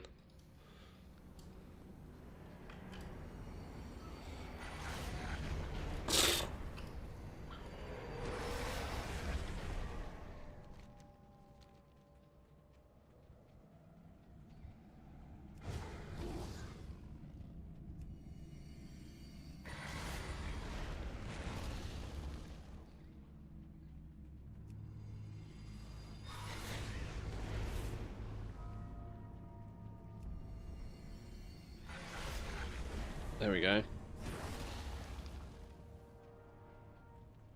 One thing I am intrigued actually about is those blood-soaked, what are they called? Blood-soaked iron bars? I'm going to go and investigate those. Apparently in the Dwarven District area. Maybe we can start looting those now as we need 4 of them. Since we've got plenty of sanity left on this run, worth going and having a look. Little look about. You don't have to do this. Another chance at a mailbox, another chance at a trash pile for the mounts on those. I can't believe it. Everyone's gone insane. They're stockpiling weapons for Nazoth's armies in the Dwarven District. We have to Give this a destroy go. them. Set these explosives around the area. I'll get to work on the detonator. Stay safe.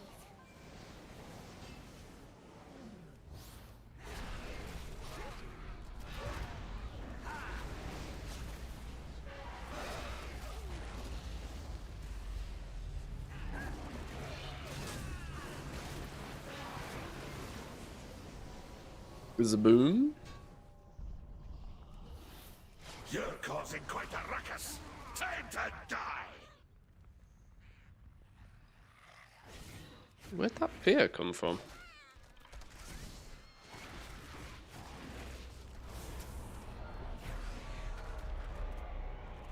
Oh, I've pulled off the world. Whoops. This was not my plan.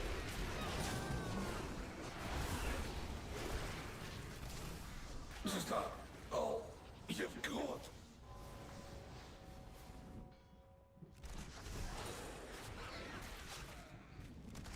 Fire pots give you a debuff, which fears you when they wear off. Oh, is that what it is? Okay, it's happened a few times, and I've not put 2 and 2 together.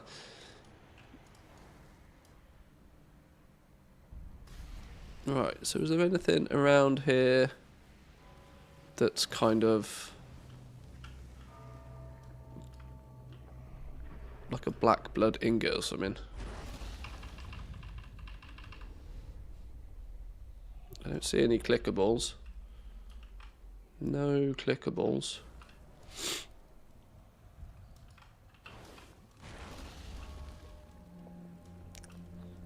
What do they look like?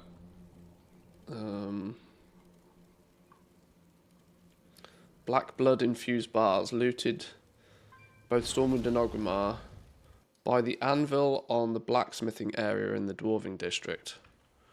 Okay, maybe they're a rare spawn because I don't see one.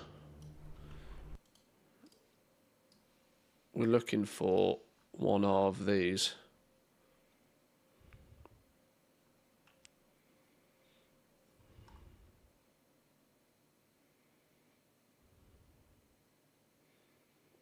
No comments, no screenshots. No comments, no screenshots. What's the odds that you don't... How? Surely you should be at... Okay, maybe they're a rare spawn. Maybe they're just not here.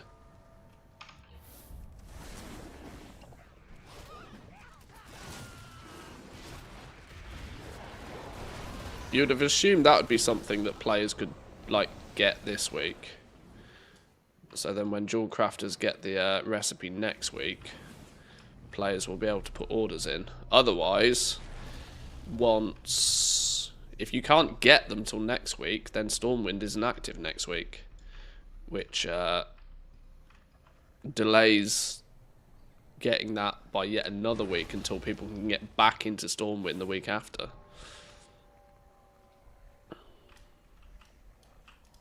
Maybe they are a rare spawn.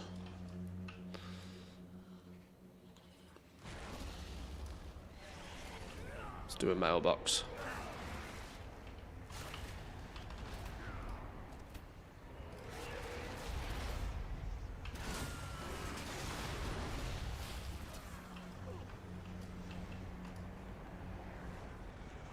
Just a little bit of time gating. In case we needed a bit more.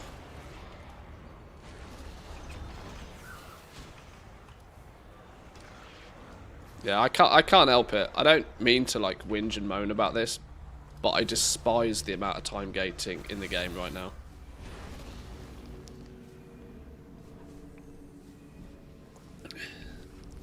In areas of the game which are competitive and comprised predominantly of group content, I can see where time gating can help pace out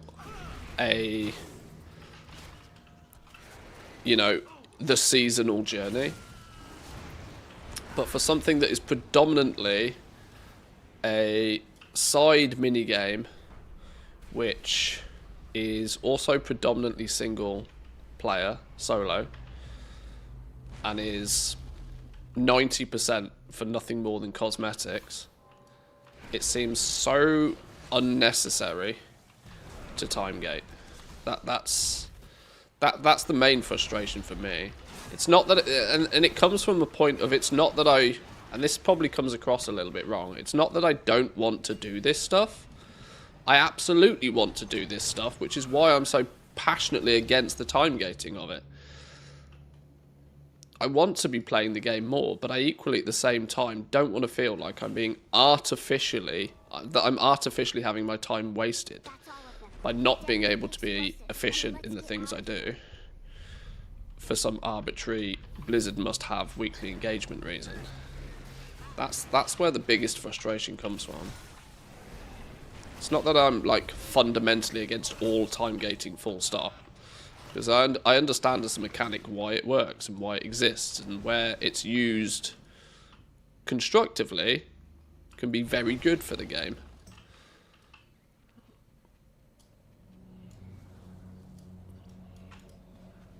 But something like Visions seems to be the most illogical place to use it. Then let's play. Look out! You've made a grave mistake. This is just a Blizzard thing, though. They historically make this exact same issue, like, all the time. And they never seem to learn from it, so... For example, like, how many times do we see, like, a new zone come out? You know, big major content patch, new zone come out, and then they'll lock something away in the new zone from you being able to do it until, like, the following week. When it is that first week of a patch where most people are looking to spend the majority of their time in the new zone. Then when they release everything else that patch has to offer, all of the seasonal stuff, people's interest is no longer so heavily focused on the main zone. But then stuff starts unlocking. It just feels odd. It feels weird. It feels unnecessary. Oh, the trash pile's here. I've done the trash pile. Is there any more? Is there only one mailbox per zone? Is it just one mailbox per zone? Should we just go kill Illyria and call this run a success? I think it's just one mailbox, isn't it? We've done the 2 easy zones.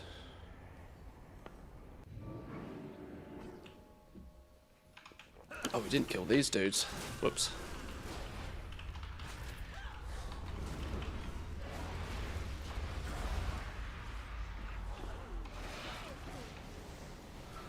Did we do the mailbox here? And did we do the trash pile here? Yeah. Father, do not listen to the whispers. I have ignored them for too long. They speak the truth, Arator, and you will hear them.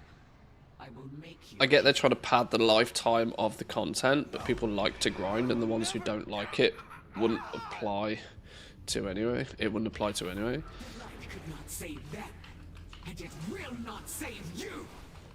Like I said, fundamentally, time gating is not something I'm against, because there are ways and means to which its use can be very beneficial for a game.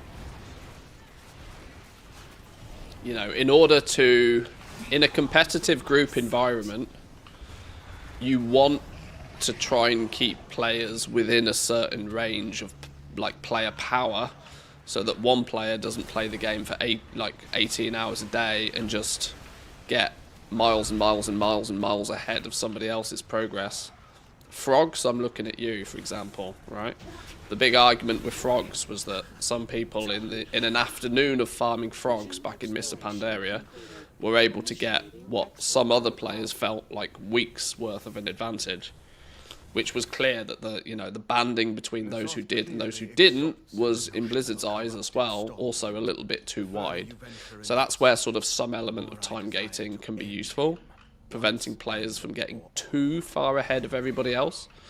Keep the whole player base within a sort of like within a certain area of player power. That's where some elements of time gates, such as being able to kill a boss in a raid once per week, for example. The fact that you can kill that boss once, and if you get loot, great, but like come back next week and do it again. And after a period of 6 to 8 weeks, everybody should have a few pieces of gear. Says the Frogger. Yeah, I frogged the shit out of it. I've got no problems with that. Don't hate the player, hate the game.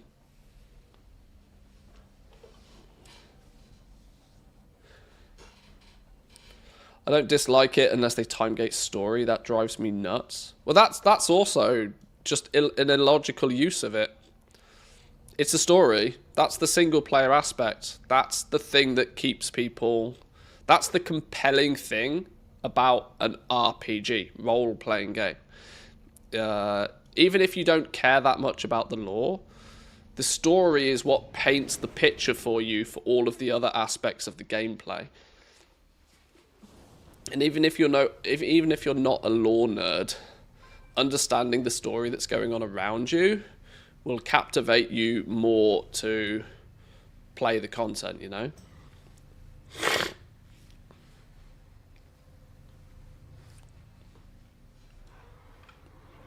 Right, we've got our manifold. We need to make a trip to Big Quiche to get an elementum plated exhaust pipe.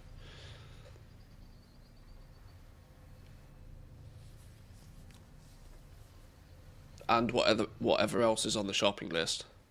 How to get to Big Quiche. We need to get to the shrine. And then we need to make sure we're in the right timeline. So portal room.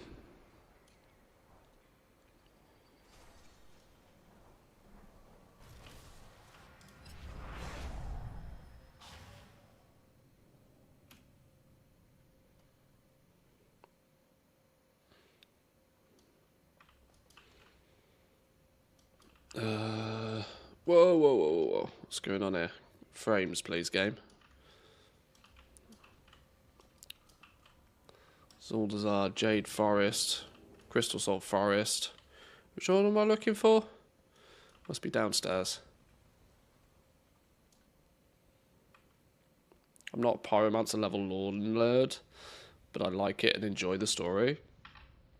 Yeah, like I said, even if it's not really your jam to like fully understand every character and the backstory of every character and all of this sort of business, it's the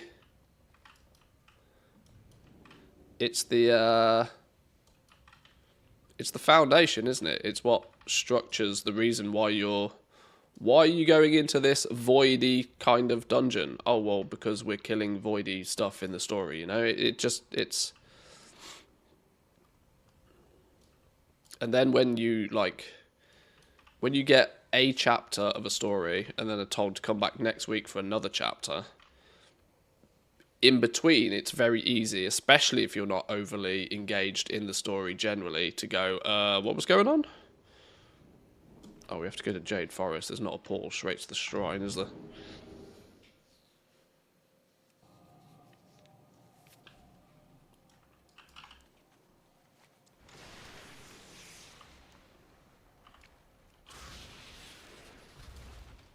No, you're the mining trainer. Where's the flight, dude? Oh, hello. Right, fly me there. Right, back in 1 minute.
Alrighty.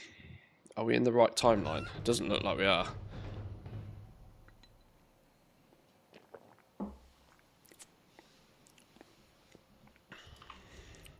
Because Big Quiche is down here somewhere, isn't he?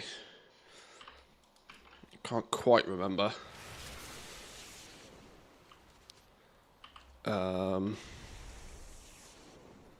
Yeah, this is the wrong timeline, isn't it? Or is it? No. No, here he is. This is the right one. So what was it we needed? An elementium exhaust pipey doodah. One elementium plated exhaust pipe. Oh, what? What do you mean it requires engineering? Can I buy it anyway?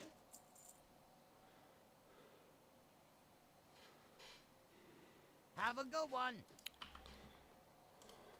Oh, okay. Weird. Okay.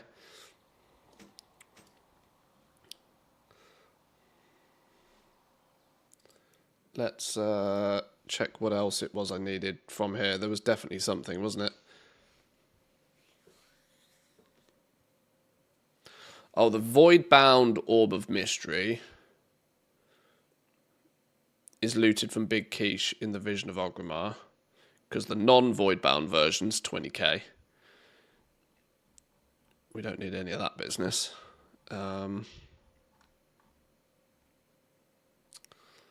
4 goblin machine pistons. Hey, how you doing? 4 of these.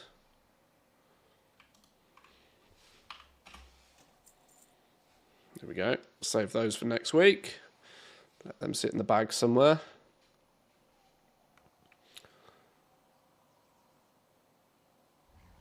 Check that these two aren't attached to like anything.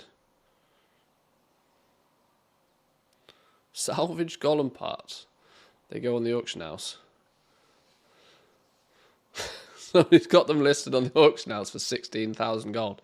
You know what the ridiculous thing about these are? Is that people post these on the auction house, and you can bet... I can bet you people don't realise just how much these cost to post on the auction house.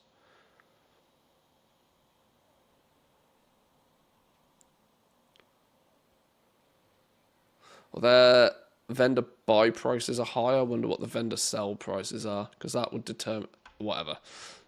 Distractions. Squirrels. Right, okay. We got the bits we need from him then.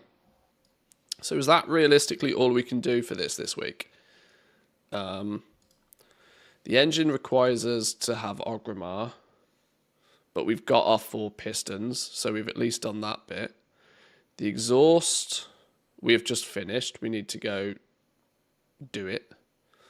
Handlebars we've done. We've handed them in. Battery we've done. We've handed that in.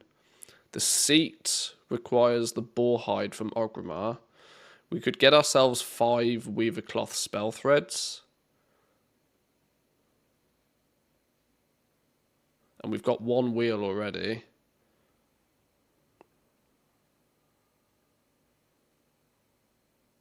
Which, can you get these, can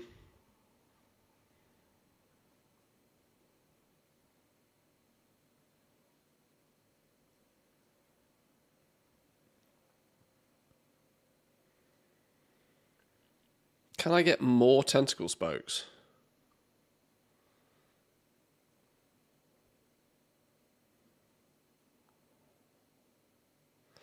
Combine tentacle spokes, a void flame resistant hide, and 6 of the highest quality entropy enhancers to create a set of void flame wheels. You need to do this twice. Can I keep doing this? Or can you only get 1 set of wheels this week?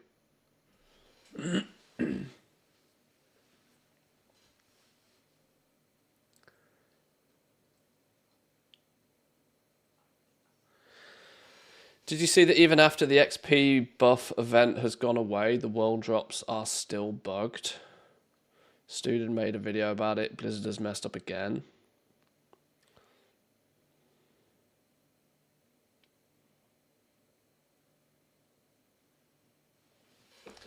I didn't really know what was particularly... I'm going to be honest, I don't really think they were bugged. There was the assumption that it was because of the world event. It was because of the XP event that they changed it. But I can say with quite some confidence that there was borderline exploits going on with classic raw gold farming.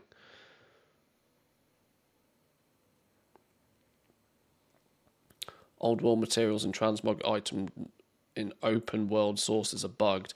The problem was there was an issue where, and I don't know the full logistics of it, but you were able to use party sync and use hyperspawns to basically massively amp the vendor sell value of all of the greens that drop.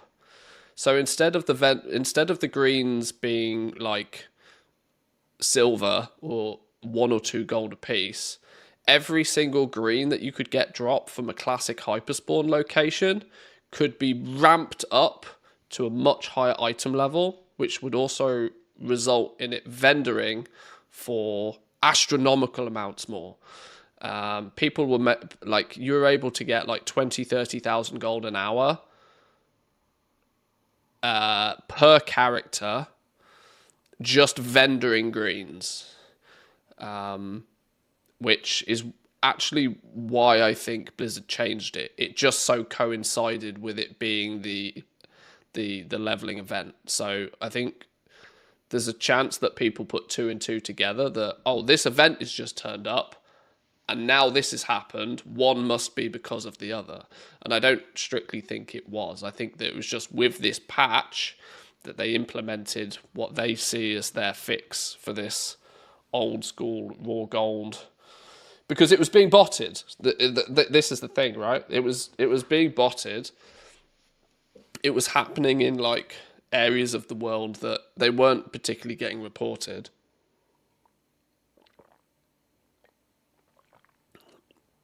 And so their solution was to basically make the stuff not drop in anywhere near the quantities, but that also seems to have affected materials as well. I can't say for definite, but I'm just sharing my perspective on this. I think it was just a bit of a, I think that it was too easy to correlate that it was the XP buff that caused a problem, and now with the XP buff gone away, the problem should have been fixed. I don't think the two were really synergistically linked. I think they just happened at the same time. But party sync and gear scaling has been a huge problem for a long time. And the exploit community is permanently finding ways to utilize hyperspawns to like literally multi-box / bot hundreds of thousands of gold, like raw gold, which, as we always know, is one thing that Blizzard draws the line at, is when a raw gold farm gets too excessive. Because there's the cash out option, like that just attracts bots. That's like putting a big honey pot in the middle of the game and bots just flock to it, right? When there's a prominent raw gold farm, because they then don't have to launder any of that gold in any, there's no middleman process to that. It doesn't require the market in any way. It's just printing raw gold. They cash them out for tokens, and then they do their thing from that point on. Or they just straight up sell the gold. They don't mind people going out and farming transmog, because you get items and you still have to sell that item to somebody else. It's still engaging within like the economy of the game. But just straight up printing raw gold is very problematic for Blizzard. Even raw gold farms at 50% of the value of any like laundering farm would be insane for bots. Yeah, and because they're in the arse end of nowhere, they're back in classic zones. They're hiding in like party sync layers so that they are basically invisible to the most of the player base. It means just borderline 24 hours a day, these raw gold farming bots were making 20, 30,000 gold an hour. And there's 24 hours in a day. You think about the amount of gold that they were just creating out of nowhere. Whether they then cash that out for tokens and do, black market key selling to like RMT, or whether they're just straight up selling the gold, or whatever the case is, it's still just not good. So, and that's been happening for quite a while, quite some time. And I think this was Blizzard's way. Blizzard had finally implemented something that limits the amount of loot drops that you get from hyperspawns, such as that maybe once you've got 2 or 3 or 4 or 5 of an item, it's like boom. Now you're similar to how the auction house has a throttle. Your loot drops get throttled, I think, in a similar way. So average Joe that's out questing is still going to be able to kill mobs. They'll still get their loot drops. They'll still get the occasional material here, there, and everywhere from like playing the game, quote unquote, normally. But if you're hyper spawning mobs specifically for the purpose of generating large quantities of items, of which then you're manipulating so that they have an incredibly high vendor value to print thousands and thousands of raw gold, is clearly one step too far in Blizzard's eyes.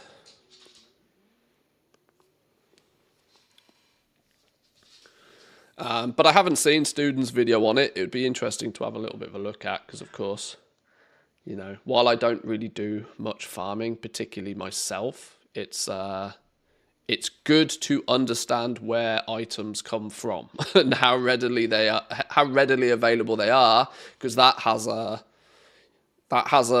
knock-on effect to their value. I multi-boxed some farms with 6 accounts when it was still allowed. And I might and don't know how many gold caps by playing suboptimal for just a few hours a day. Multiply that by 3 or 4 times to get what the average accounts a quote-unquote professional botter has running simultaneously and 24/7, or even like 15/5 to stay a little bit more hidden. You have a recipe for disaster. The one that players are more commonly aware of is... let me see if I can remember where the hell it is. Burning Steps. The Blackrock Stronghold is one that's quite publicly known now because a few people actually, you know, posted videos on this. But this was an area where this was going on, and it had been going on for a long time. And when I say a long time, I mean like borderline years. And fundamentally nothing was going on about it. There was a phase, I think people like Arch Valdor even called it out. You know, a prominent member of the sort of the clever use of game mechanics sort of crew. I think he even called it out. I think Student did a video on this. I think a few people did a video about the fact that there was just bots here 24 hours a day killing things, but they were clever use of like party sync and phasing was meaning that they were ramping up the vendor value of everything that was being farmed up. None of it was ever hitting the auction house. It was all being given straight to a vendor, generating raw gold. And it was, yeah, it had to be stopped. And it's clearly taken Blizzard a while to figure out what the solution was to stop it. But there is, as there usually is, there are some people that are being caught in the crossfire, and people who would legitimately go back to this old content to spend an hour or two hyper spawning in a 2x4 group to get a bunch of materials to pad the auction house's stock of them, are the ones that get caught in the crossfire, I think, a little bit.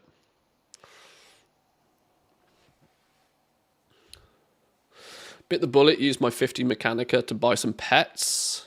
Was saving them to get all of the items. Easy 4 mil, we'll just buy the pets later when cheap. There's quite a lot of push currently for there's quite a lot of push in the WoW creator Discord to make changes to the Mechanica. Which I still don't think Blizzard will do it, and I still think one of the biggest problems with Mechanica is simply the fact that people just don't know how to get them properly. But yeah, cashing out your Mechanica and getting some gold for them now, it's not a bad idea. Problem is that bots to some degree are keeping the economy healthy. When it comes to materials, that is, it's less apparent now with region-wide commodities, yet a lot of people would be crying if the game would be 100% free of bots as well, because prices would rocket. It's difficult to ever put a bot in a positive light. But I 100% see your point. You know, they are responsible for a large supply of the materials that most general people, A, don't want to go and get, and B, expect to be cheap because they're old. But that still doesn't necessarily give bots a pass, if you know what I mean. But yes, I get your point that to some degree they play a part in the economy. I still don't think that they get a pass, though. For reference, I can show you a few things that goes to show just what the botting problem is in retail right now. If we look at a few commodities, I was looking at this the other day. I'm going to have to try and remember the ones I was looking at. Old school consumables, classic consumables are being, a selection of classic consumables are just skyrocketing in supply. From a very the supply of them was normalized, and then bots turned on, and it's just ridiculous. Let me see if I can kind of showcase or old school or wait, what? Have I got some random ass filters on here?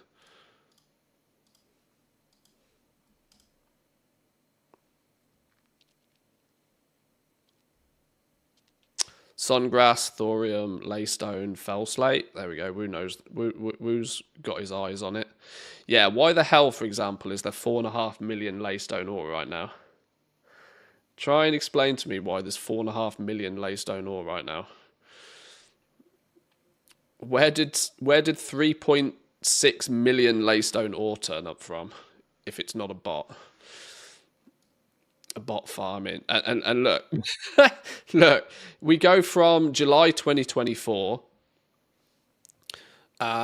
So we can take an entire calendar year's worth of data here, where the supply and both the price for it has been a little bit all over the place. The quantity of it relatively low, indicative of the price going up a little bit.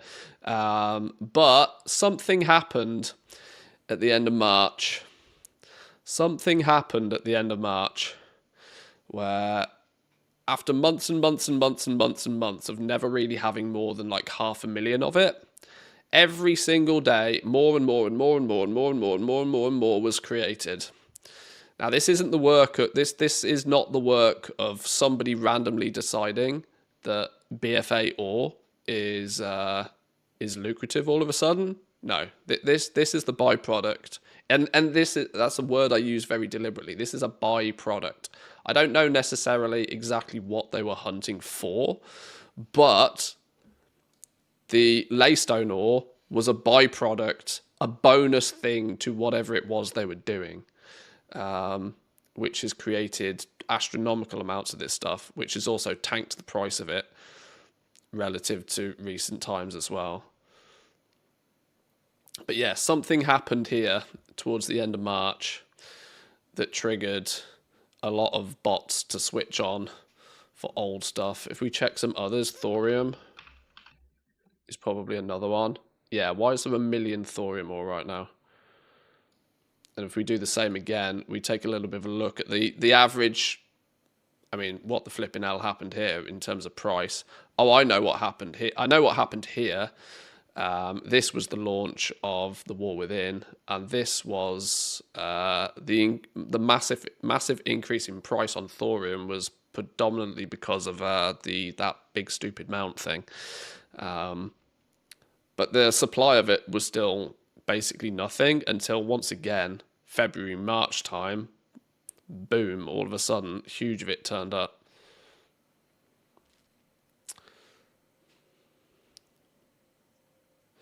It wasn't a super viral student video saying farm this, that's for sure. No, there was just far too much supply of it out of seemingly nowhere. Just speculation, but wasn't there a hyperspawn farm with the basilisks that drop laystone ore? Not even sure if this still exists. I'm pretty sure I have something like this in the back of my mind from back in Legion. Maybe it could have been something like that. Like I said, I think laystone, for example, was like a byproduct of something else. Something that was not worth vendoring, but worth putting on the auction house. And hence why millions of the stuff turned up in the space of weeks. Sungrass. That's not a metal or a stone, is it? Okay, sungrass currently not so much. But yeah, there's never really been more than about 20,000 sungrass on the auction house at any one point, going back a year. And now out of nowhere, there's basically 500,000 of it. So something's been going on, and it all kicked off at roughly the same sort of time. Something happened which caused a huge amount of botting to kick off in retail, which is what I think Blizzard have clearly also seen this, and is probably what they squished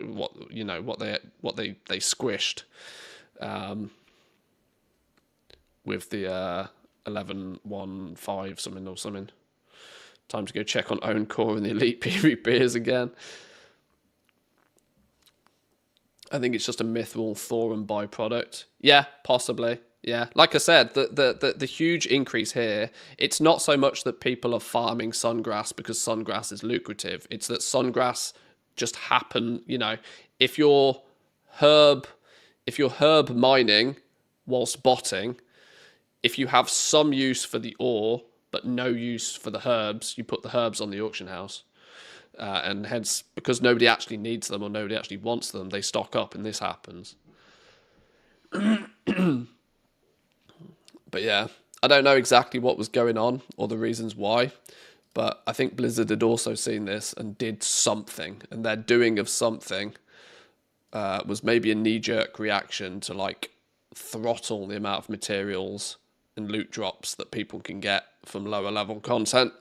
Or, who knows, it may even be that they were planning on doing something along these lines anyway with the implementation of Decor, sending us all back to past expansions. Maybe they don't want people to be able to mass farm up materials anymore. I don't know. We don't know what the theory is, but there's a little bit more to the story, I think, than what we see firsthand. Anyway, let's not give bots in general too much limelight. Let's see where we stand. Okay, I'm pretty convinced then, other than just buying up some Weavercloth spell threads, which will be on the auction house whenever, I have near enough everything I can do to get the Fel Reaver Death Cycle next week. We need access to Orgrimmar to do any more. So maybe let's go back a few steps and see what other mounts we can hunt for, since there appears to be a bunch of them. Trash piles, nesting swarmite. Need to farm up some trash piles maybe.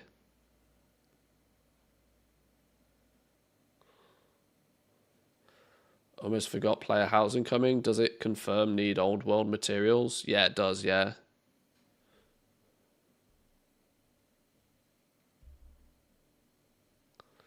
Was Laystone related to the wormhole generator? Well, Laystone or... Okay, maybe we are going to give it a little bit more focus. Laystone or... It's with an E, isn't it?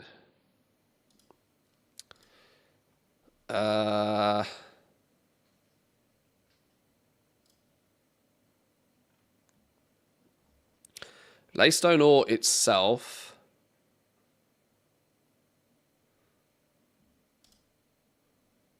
goes into auto hammers, Blingtron circuit design tutorial, demon steel bars, old school gear, gunpowder charges, gun shoes, wormhole generators. Nothing here that is of any significant value today.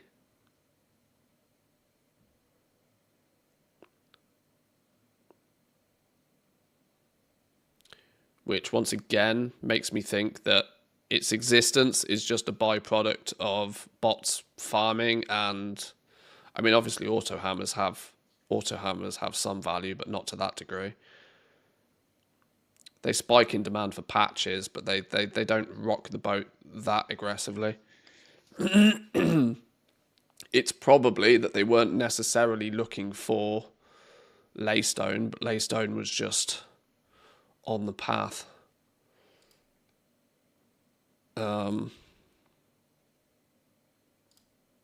Dropped from basilisks. Haha! 95% drop chance from Laystone basilisks off the...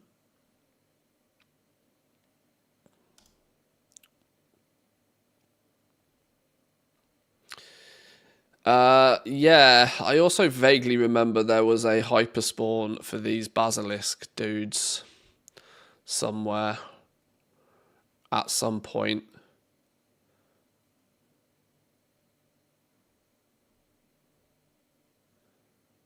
Which, if they were being hyperspawned because they drop greens, and if those greens were being amped so that the vendor value of them was significantly higher than normal,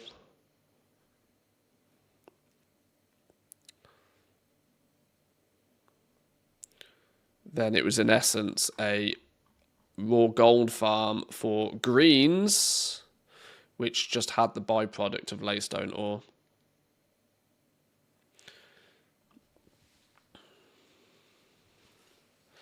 Honestly, think it's as simple as a free, efficient public bot becomes available that hasn't been detected yet by Warden with scripts for particular materials. The bot masses just run it until they get banned.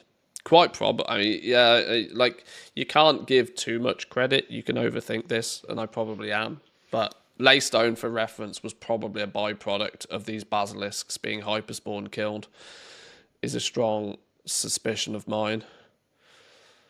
I even vaguely remember there being something in the Broken Shore where there was definitely a hyperspawn on these somewhere. And like I said, the raw gold the raw gold generated from these alone, from all of the greens,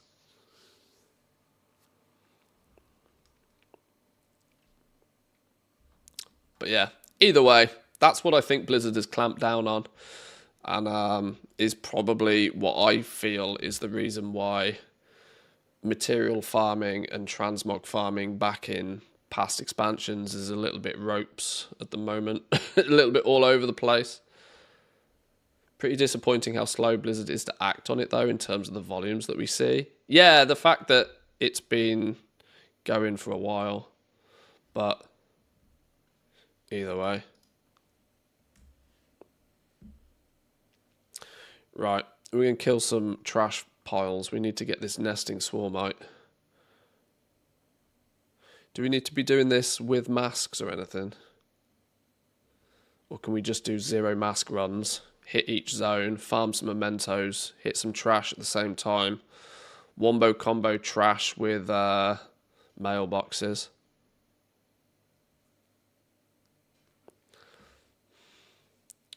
It's not like volumes like that shouldn't set off some sort of massive red flags at HQ. Yeah, whoever monitors the economy side of stuff at Blizzard should, like, when there's a huge spike in supply of something, alarm bells should go off, yeah. And I'm sure that's exactly what happens, but as we know with many things now, they're such a big ship, it takes them flipping ages to navigate in a different direction. Right, so we need to hit up some trash piles.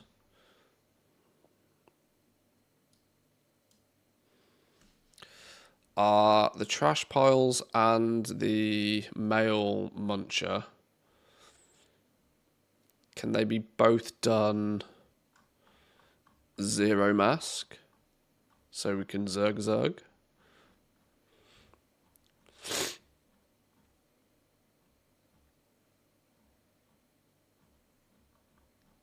Where is the mail muncher gone? Oh, returning mounts. Mail muncher. Mailboxes. So there's 1 mailbox and 1 trash pile in each zone.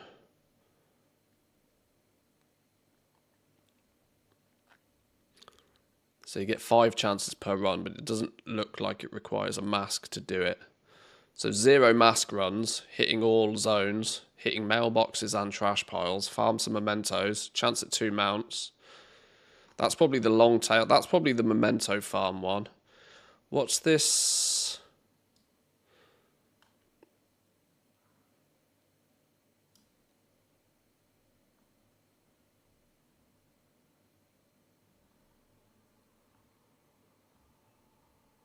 What's the horseshoe one? cursed horseshoes, one in each wing, besides the Dwarven district. You need at least one mask active to see the horseshoes.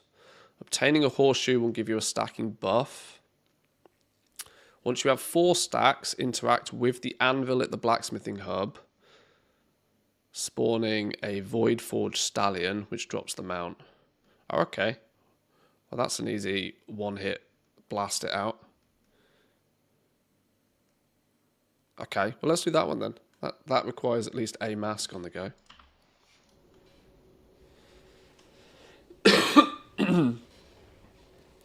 Problem with a fight against bots is if you ban them instantly, it doesn't change a whole lot. New accounts are created within minutes. So go at it by letting them roam whilst fixing stuff and banning them in waves. So somewhat slows down the development of the bots as a whole. It's an arms race, no more, no less. Yeah, I mean, this is why they ban in waves, to give the bots the least indication of what it was they did that got themselves banned.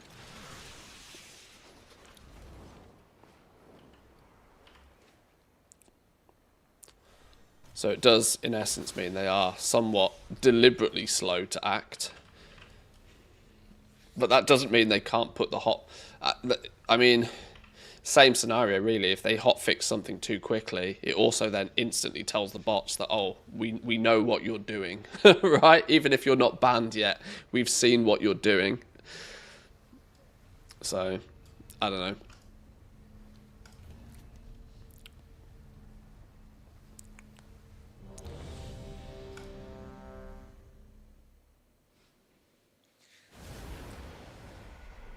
Stormwind City, a bastion. Right, let's turn. Okay, well, let's. If we need to go, what's the easiest mask? Obeying the whispers in her mind, Illyria Windrunner forces all to submit to the old god, or be purged.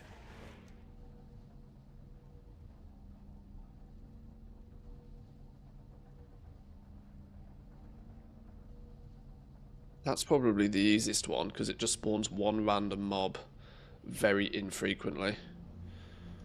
That's probably the easiest mask to just have on to do random stuff. Something you wish to discuss?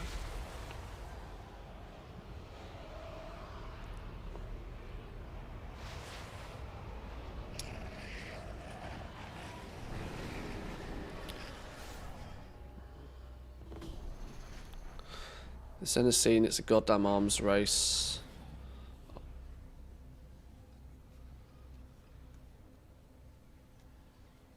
Manthius won't, I bet. No, I clearly didn't. Is it lyrics to a Fallout Boy song or something?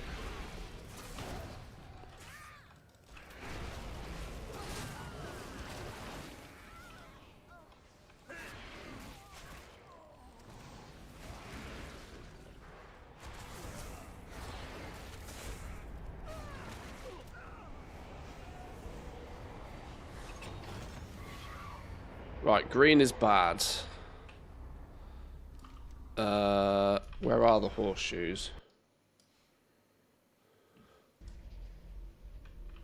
There's one over here somewhere. Save my son.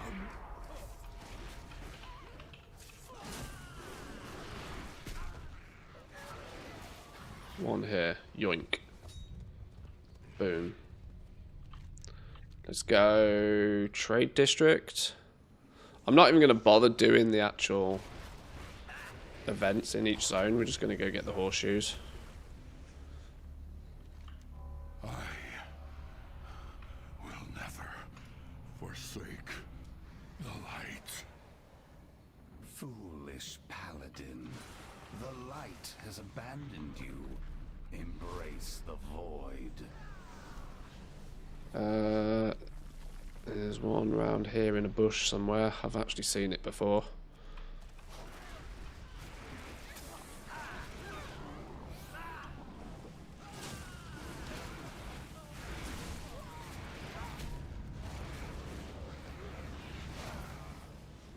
Yoink.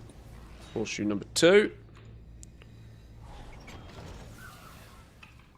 Let's go get the one from the mage area.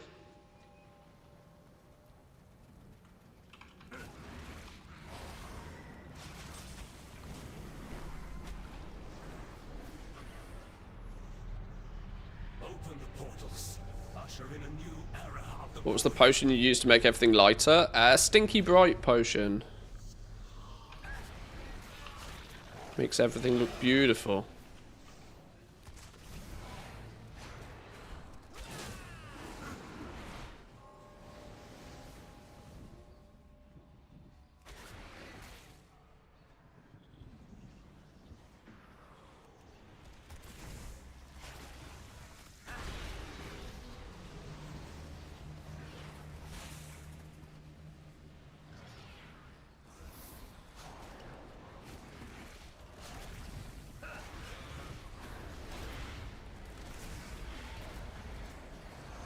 Oh god, pull everything, why don't I?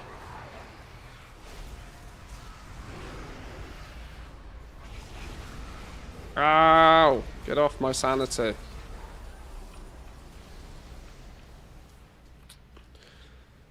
Number 3.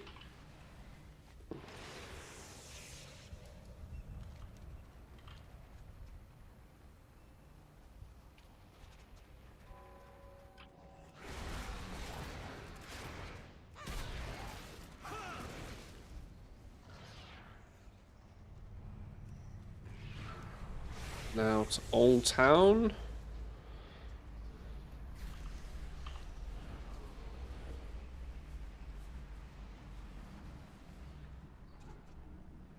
We're gonna go this way, don't we?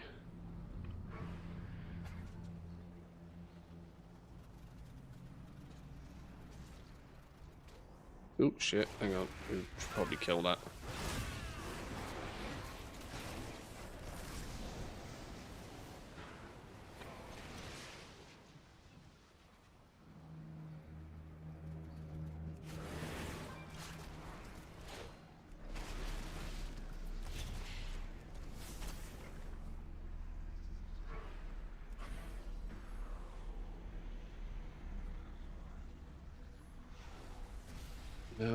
Here's something.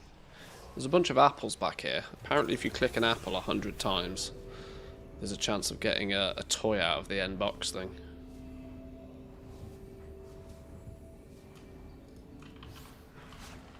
Which, considering this is a bit of a deliberately scuffed run where we're not really doing all that much, maybe we click a few apples.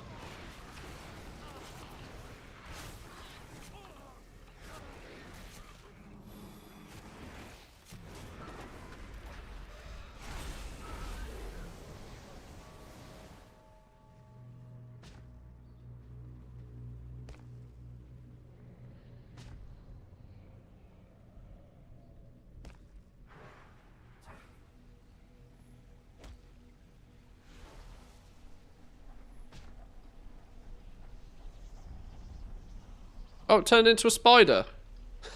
It's not an apple. If you click it enough times, it's actually a spider. I thought I had arachnophobia mode on. Blizzard clearly forgot about that one.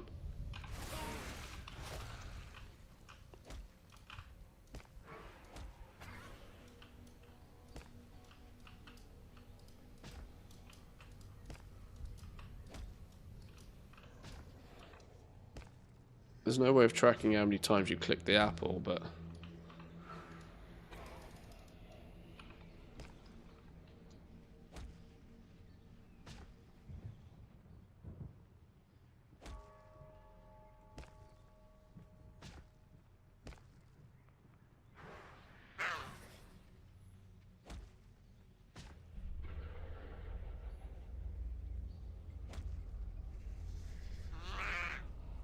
my stupid cock's in the way. Not the first time I've said that. Can't do that right now. Why not?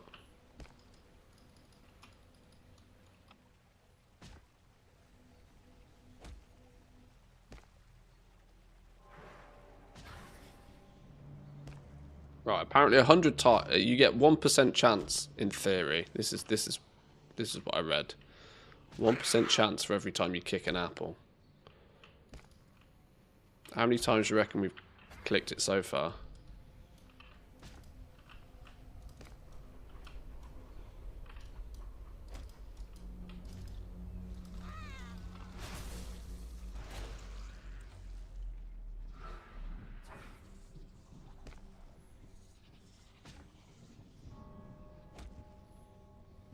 That's got to be nearly 100, right? Surely.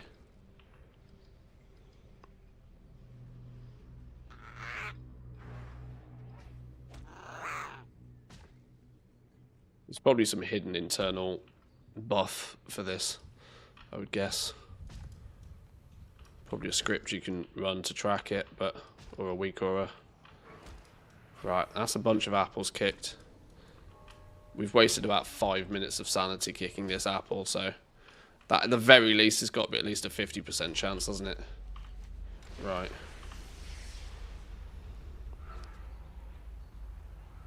What do you mean Valera escaped? Find her.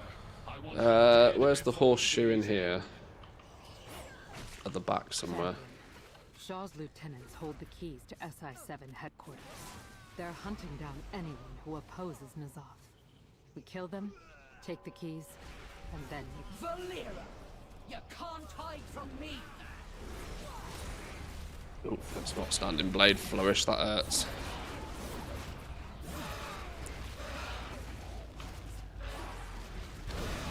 Ow! 120 sanity. Son of a...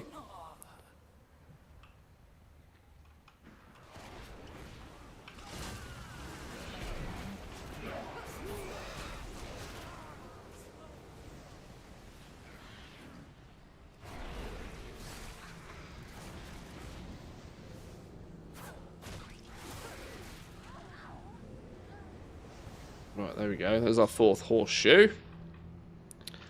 Let's take those. Is this a mailbox? No.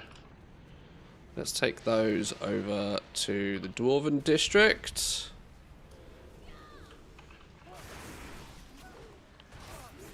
Let's pop an orb.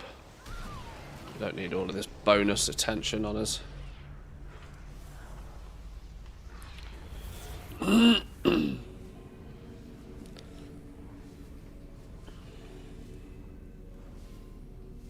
Oh god, I'm being clipped. What did I say?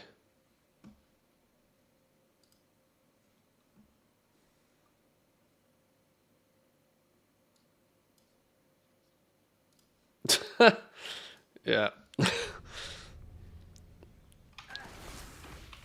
I know what I'm doing.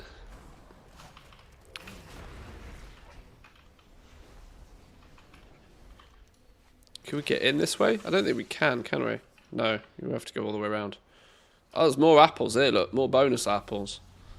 Another apple kicking spot. You don't have to do this. Resist! Fight back! I can't believe it. Everyone's gone insane. They're stockpiling weapons for N'Zoth's armies in the Dwarven district. Right, so where do we turn these in?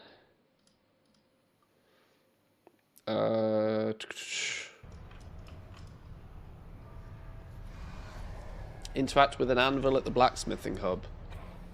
This prompts you to destroy them, spawning the rare.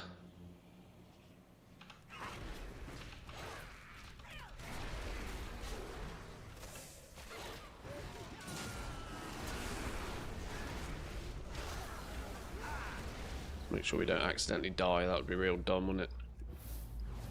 You're causing quite a ruckus. Time to die. One more over here, I reckon.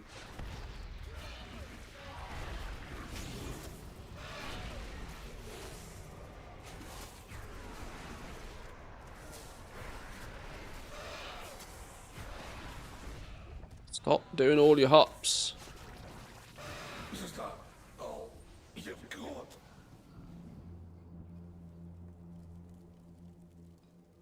Melt the horseshoes. Go on then. Hey! It's a spectral pony. Now we're cooking. Mount? Yeah! Void Forge Stallion Reigns. Winning. Nice! Right, maybe we should actually complete a zone and go kill Illyria, because then maybe we get that apple toy at the same time. But while we're here, we got one recharge. Let's do a trash pile. Give ourselves another opportunity.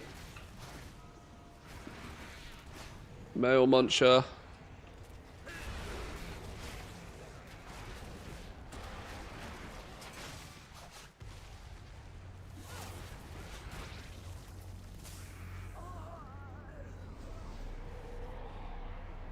Nothing to... What?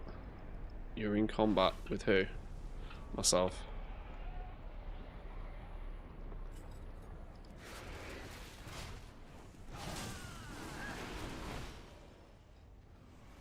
Alright, let's actually do the task at hand then.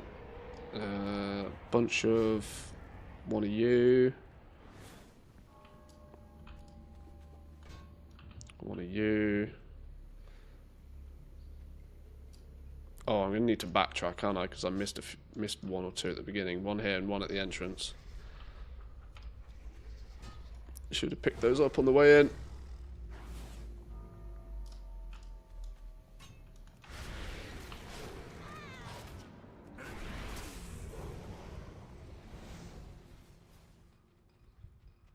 I can't remember what potion was good or bad. Let's just pick them all up. Okay, green is bad. There we go. Found out quick enough.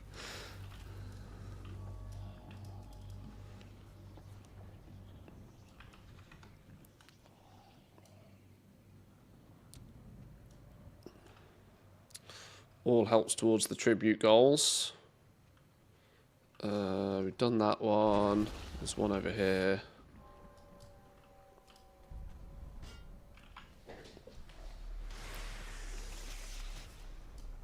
What are you about? I've already clicked you once. Following me.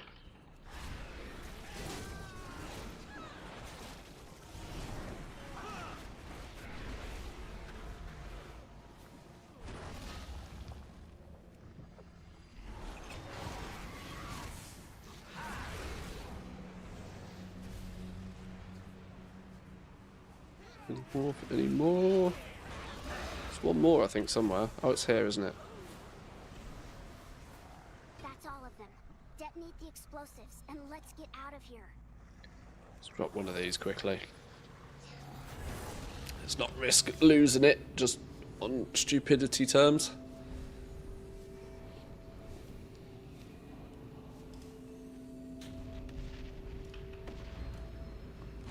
So, you like to play with explosives, do you? Then let's play. Look out! Make things go Made boom. a grave mistake. On the way.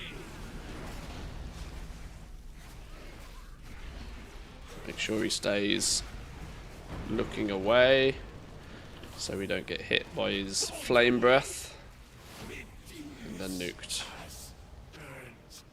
Go on ahead. I'll destroy the forge to ensure it never makes another weapon for N'Zoth. Nice. Right, let's go kill Illyria. Let's see if we get ourselves an apple toy at the end of it. Definitely don't think we clicked the apple 100 times, but rumour has it it's a 1% chance per click, so we must have done it at least 50 times. Mother, do not listen to the whispers. I've ignored them for too long. They speak the truth, Arator, and you will hear them. I will make you hear them. No, I will never. The light could not save them, and it will not save you!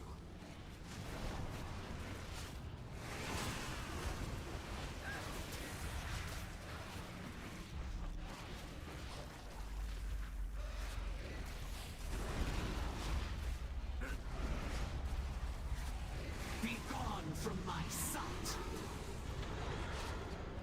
What have I Boom. done? Vision exploration concluded. Initiating exit protocol. Are we going to get an apple? That's the question.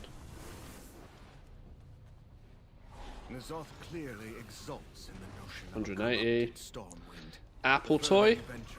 Rotten apple. There we go. Repeatedly click the bouncing apples at the coordinates provided. Supposedly clicking them 100 times will guarantee that the toy is in your final chest, but any click should give you a chance if you're running short on time. Boom. It did work. And the question is what does it do?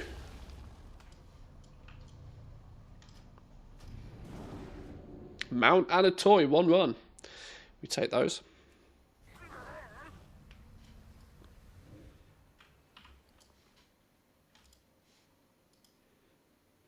Oh, we literally just get to put our own puntable apple about. I see. Now we can kick the apple whenever we wish.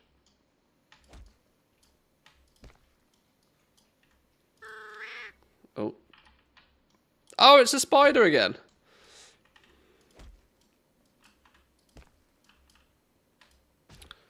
Okay, so if clicking an apple 100 times to get the toy wasn't interesting enough for you, you can do it at your leisure now. There's loads of them knocking about, look. Clearly other people have done the same. Okay, cool. Progress. Progress. We're, we've done the horseshoes.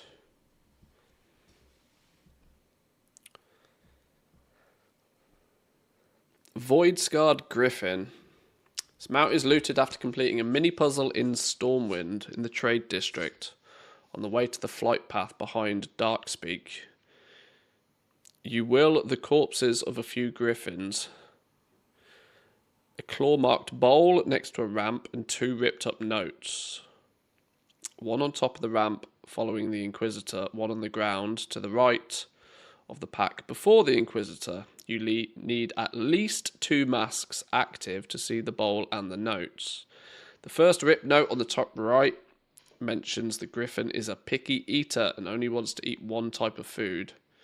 Fish, fungus, meat that's been spiced, or steak. The second, to the right of the trash pools, will mention whether the griffin prefers their food raw or cooked.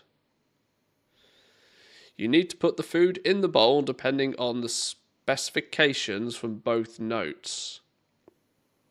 Fished fillet, skewered fillet, chopped mycobloom, roasted mycobloom, spiced meat stock, simple stew, portion steak, unseasoned field steak.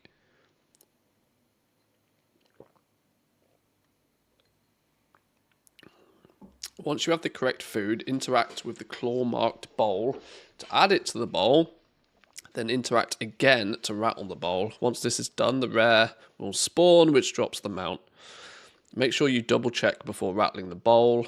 Putting the wrong food and rattling the bowl will spawn a horde of frenzied bats and despawn the bowl, making the rare impossible to spawn for the vision you're in. So you get 1 chance, basically. So, and thus this toy was never used again, yeah.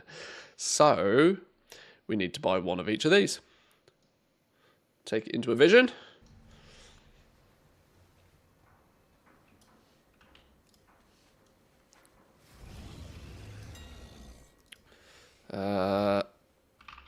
Fillet, fresh fillet. Quantity of these. Right, we need 1 of you.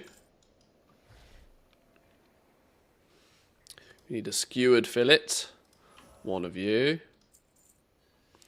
We need Myco. Whoa, hello. Mycobloom. Chopped Mycobloom. A roasted Mycobloom. Easy just to go in and buy them inside when you know which one it is. Oh yeah, I can mount in there, can't I? Oh well, I'm here now. Spiced meat stock. Stew. It's not like these things are expensive. Steak.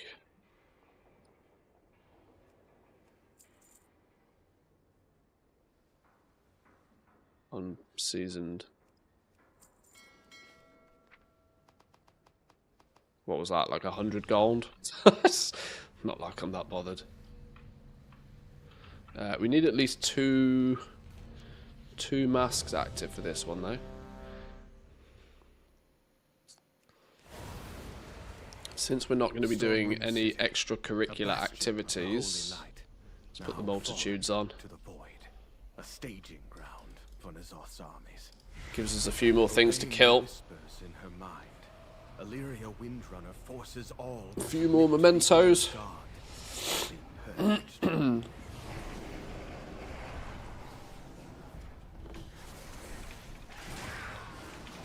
It's not like anything is particularly more difficult to kill. Famous last words, I know, but...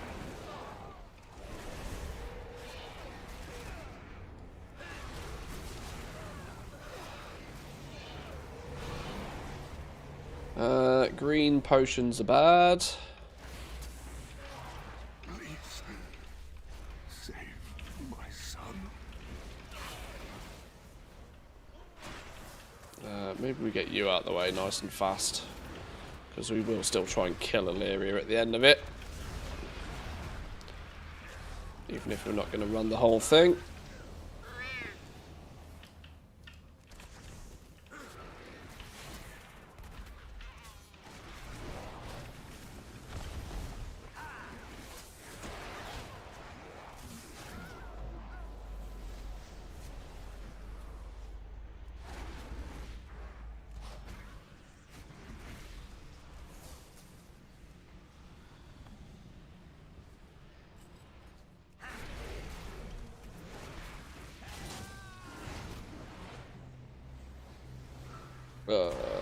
Let's at least do the trash pile back here as well. Might as well do some wombo combo.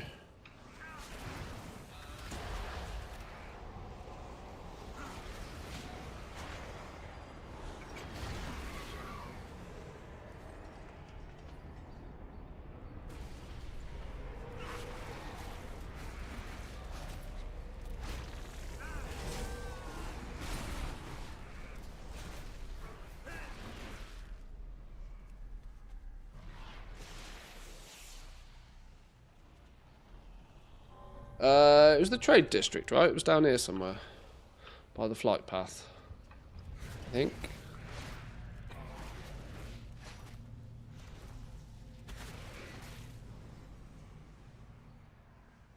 I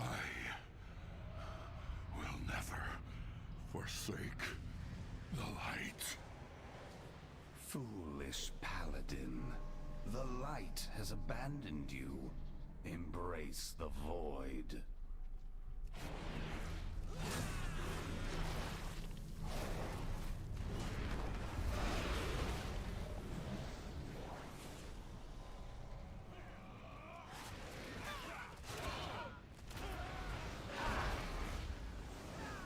Dare pilfer my greatest prize.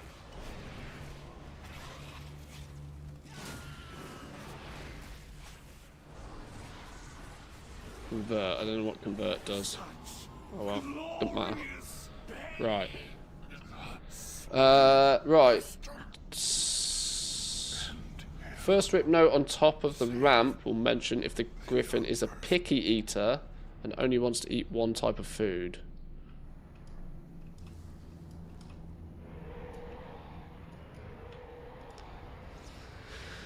It now seems the picky eater only wants to eat fish. Now the question is it raw or is it cooked? Where's the second note? The second note to the right of the trash pools. To the right of the trash pools? That one there. So, cooked fish is the skewered fillet. Slap a skewered fillet in his bowl.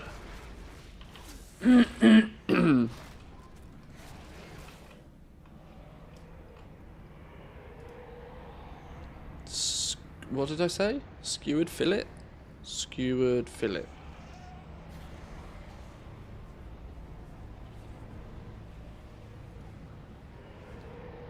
Rattle of the bowl. Hello?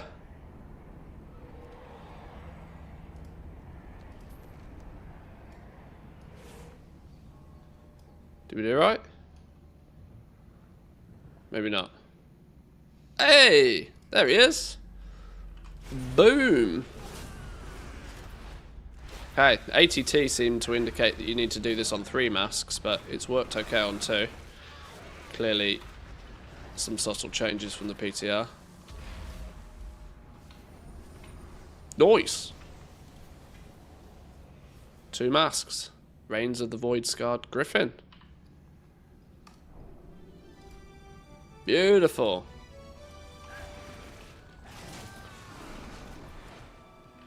Right, now let's see what we can do with the rest of this run.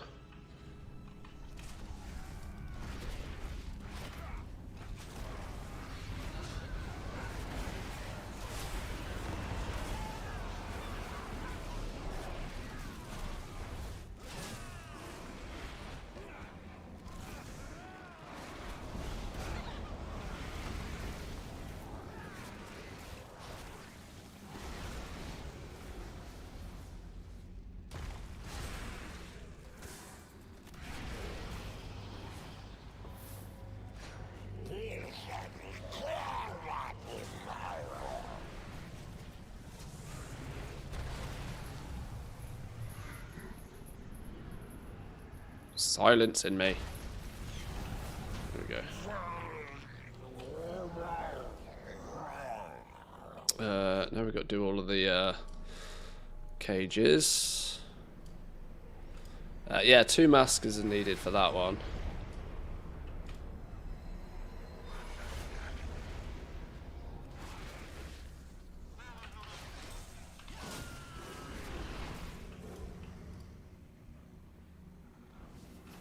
Oh, red's a good one. There's another red one around here.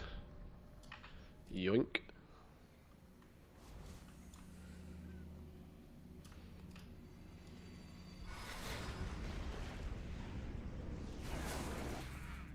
I didn't clear this area first. Whoops.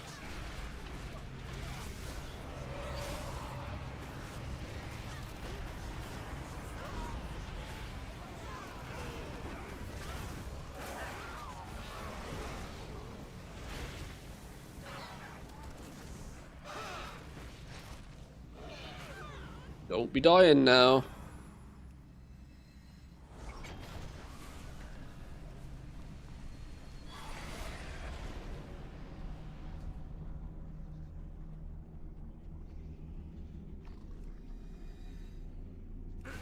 Son of a...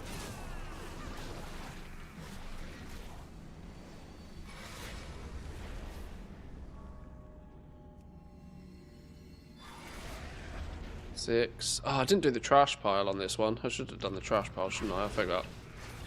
Trash piles and mailboxes will be once we've got the place on farm, just for like mementos. As of right now, we're doing all the little odds and ends.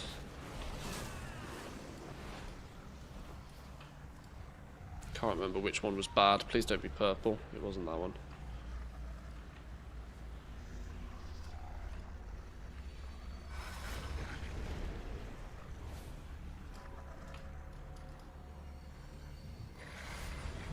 Right, there's that one done. Is it worth doing much? We've still got 3 flipping orbs. We should probably go do the other zones. Or at least attempt a couple of them.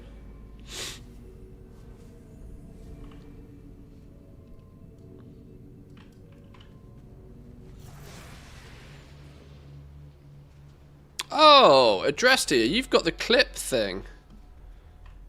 You've got the clip leader thing. Does that mean clip leader's been added to my account? That's fun.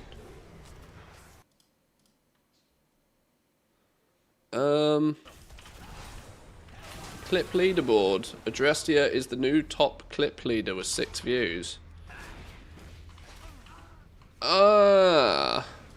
This is cool. I was waiting for this. I'm going to double bubble this clip thing. Now, I don't go out of my way to farm clips. Some people are much better at it than I am. I do the occasional innuendo. But I want to utilize this a little bit, because I am not the most outrageously creative person, as a lot of you will know. But what I have wanted to do for a long time to spread the reach a little bit is to take some of the clips from the stream and turn them into shorts for YouTube, for Instagram, that sort of stuff.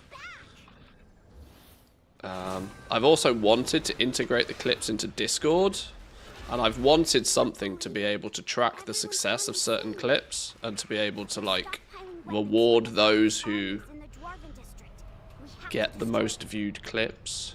But now Twitch has implemented this leaderboard for clips. I have already some plans to try and also reward some of you guys who are the top clippers.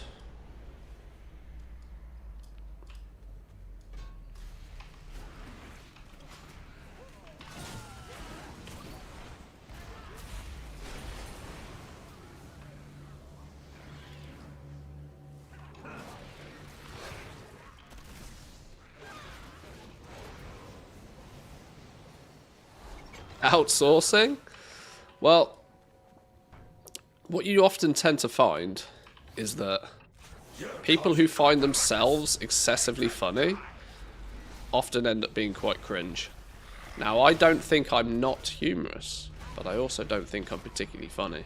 And what some people find funny is not something I would find funny. So the theory behind that is that if I just go through my streams and try and find clip-worthy clips, I don't know if they're going to bang or not, you know? And it's going to be like, if I think I said something funny and then it turns out to not be funny, that's just weird. But if somebody else clips it, right? Somebody else has deemed something amusing or interesting or valuable. This is the category that we fall into more than anything else. If I say something and it resonates with you or with somebody else and it gets clipped, and then that can be shared because it might help other people. I don't know whether it's like something about a gold farm or you know, a hint or a tip or something along those lines. Sharing that sort of stuff out is worthwhile, but I'm not very good at spotting them or noticing them myself, if that makes sense. It probably doesn't, but I think you probably roughly try and get what I mean here.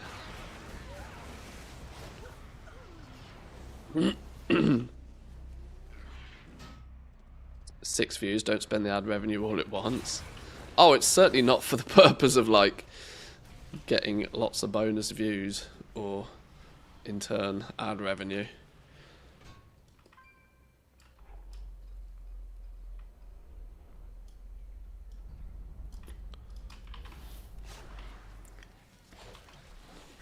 Mr. GM's just dropped a video about the upcoming 16 mounts in 11.17 and how and where to get them.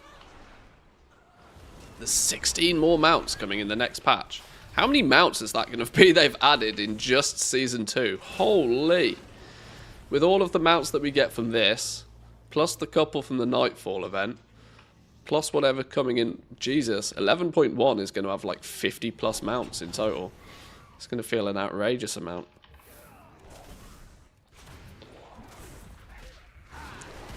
Because 11.1 was pretty heavy on the amount of mounts to begin with, wasn't it?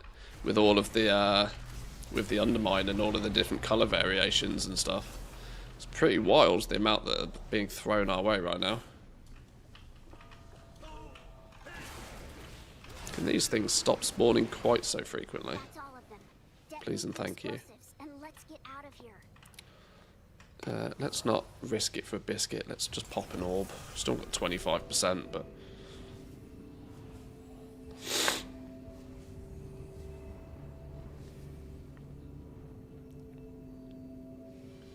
Mantius's Indian call center.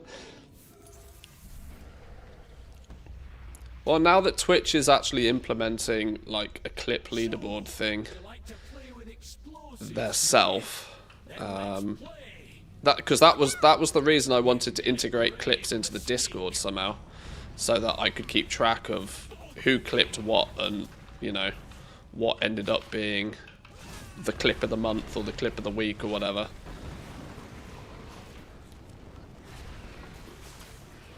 But since Twitch has now integrated something themselves with a leaderboard thing, it's very easy to see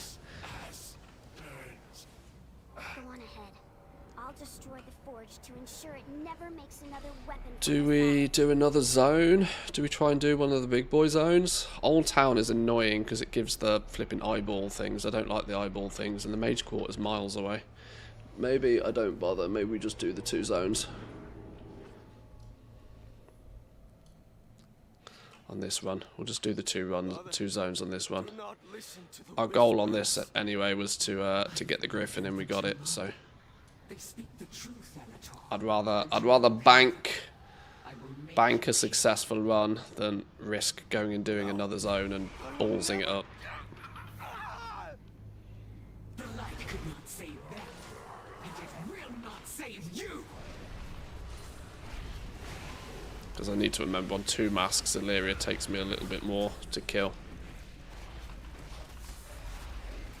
Although she still doesn't even have as much health as a Undermine rare, so I think I might be fine.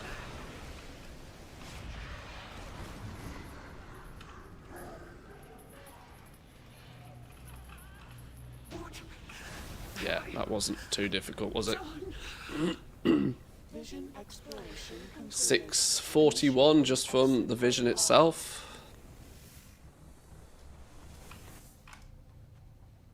N'Zoth clearly exults in the 210 from the little boxes. The further you venture into the city, the more I desire to end him once and 210 from the big box. Nice. Another mount to the collection. We take those. We take it.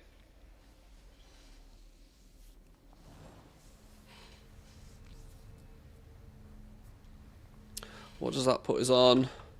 Currency wise, 17,500. The mount is like 40k, right? See, what I don't know is how many mementos we need to build into this. Because there's 1, 2, 3, 4, 5, 6, 7, 8, 9 more that are needed. The waters flow again. And they went from like 100 to 300 to 500. Does anybody from the PTR or does Wowhead know just how many mementos we need to fill the tree? Because what I would probably like to do is make sure that I don't have to regrind mementos when filling the tree.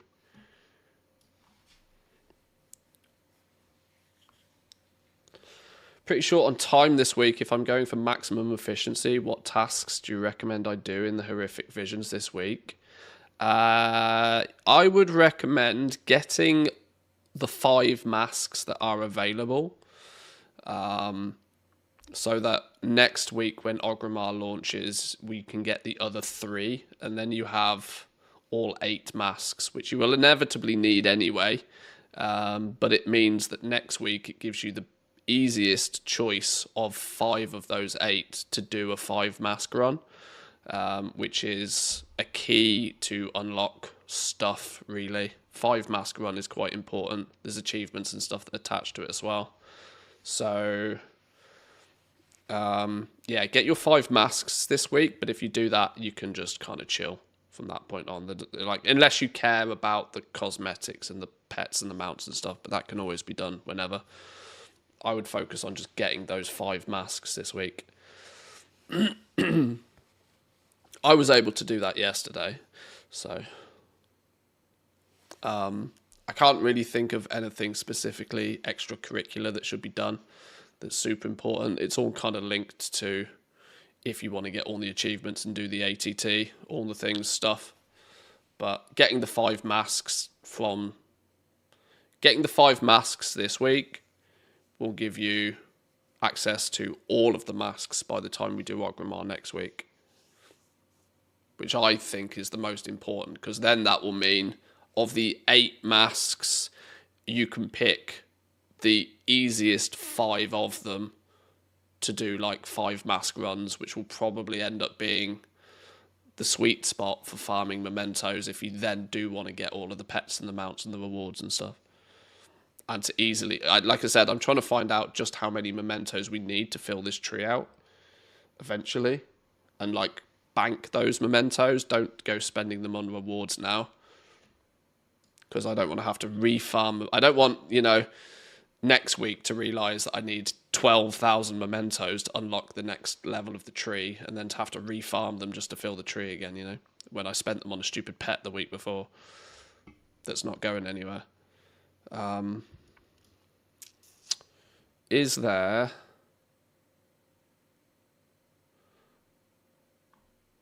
in the overview section indication to how many mementos is needed to fill the tree?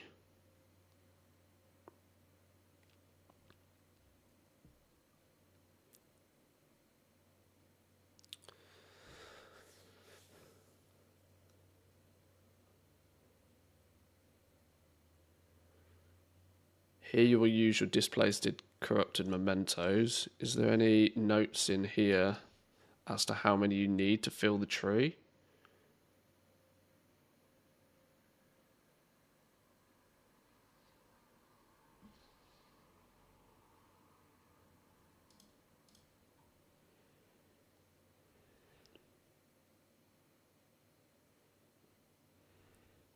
No.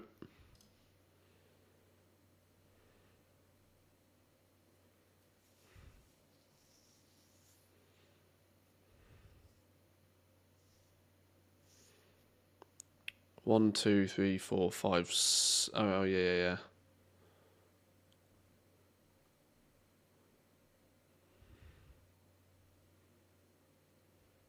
Plus 20% mementos gained per mask. So yeah, this probably means that two mask, maybe 3 mask runs are going to be quite optimal for getting corrupted mementos this week. But 5 mask runs might be the optimal next week once we've got more talent tree stuff. So I'm not really going to do much focused farming of mementos, I don't think, this week. But I would like to do enough to make sure that I don't have to do as much next week as well. A little bit of pre-planning.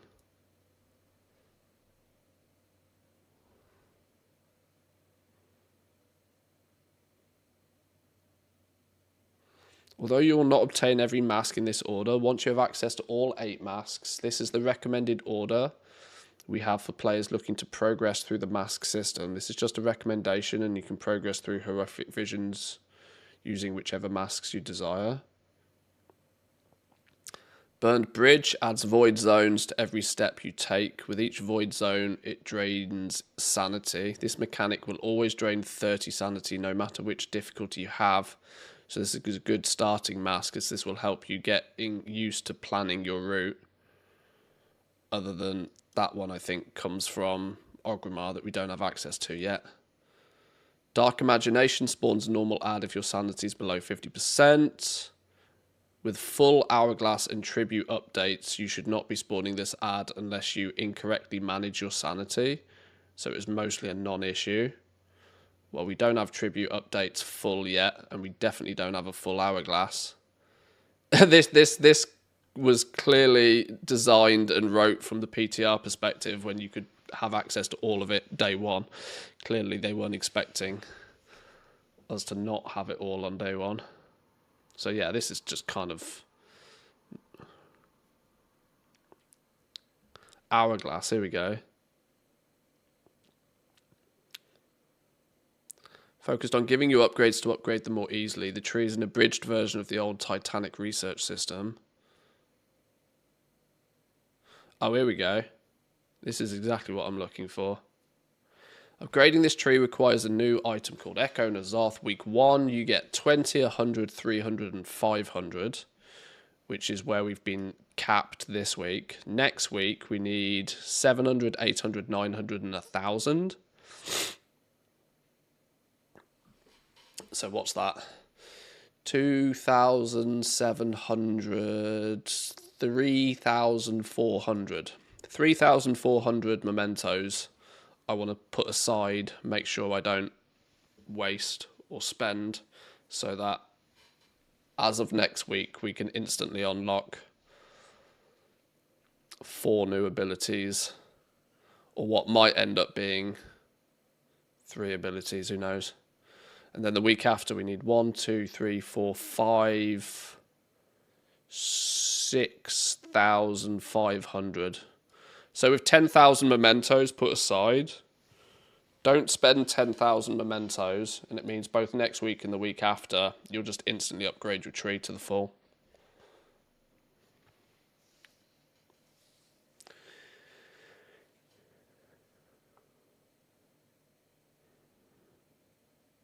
What's the most efficient honor farm, and why on earth does every PvP pattern cost 7,500 honor?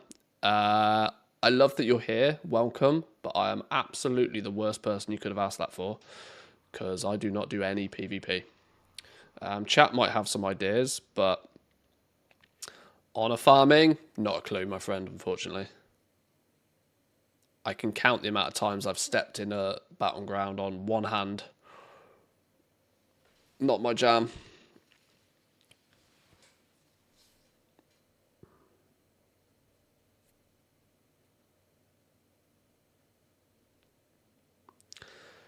The reality is that if you're looking to get the patterns, you are best off just buying them off the auction house. It's significantly easier to farm gold and then buy them off the auction house than it is to farm the honor, especially if you're not good at PvP. They're all on the auction house.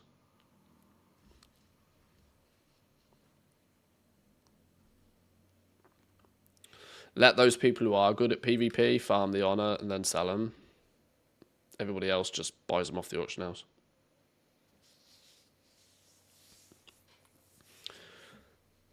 Okay, so I'm going to have a rough number in my head of 10k. 10k mementos set aside. That means we can fully max out our tree as soon as we're allowed to. So anything over 10k I can spend.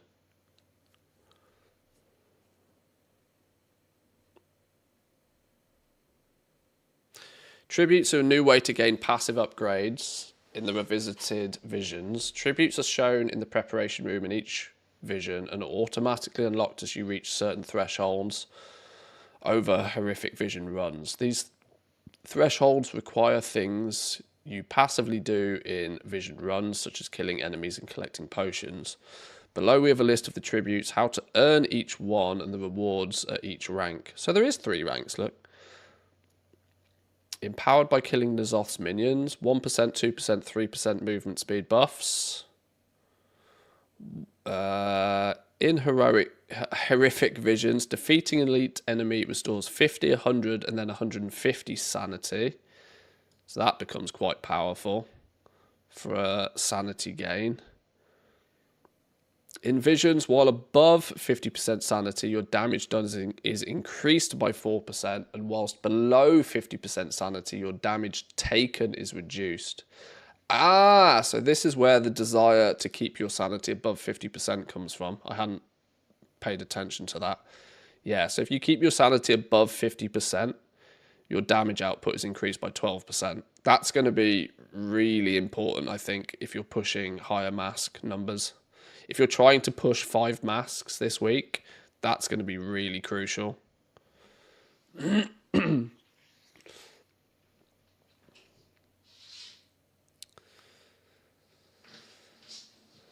Able to see and loot treasures in tainted areas. Able to see and loot treasures in tainted and corrupted. Able to loot treasure chests in tainted, corrupted, and lost areas.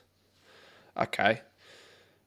We will slowly but surely work towards getting all of the tributes, but we've actually done reasonably well already.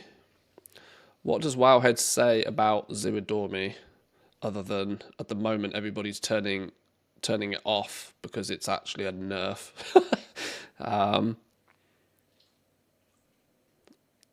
Vision Bran is not very good.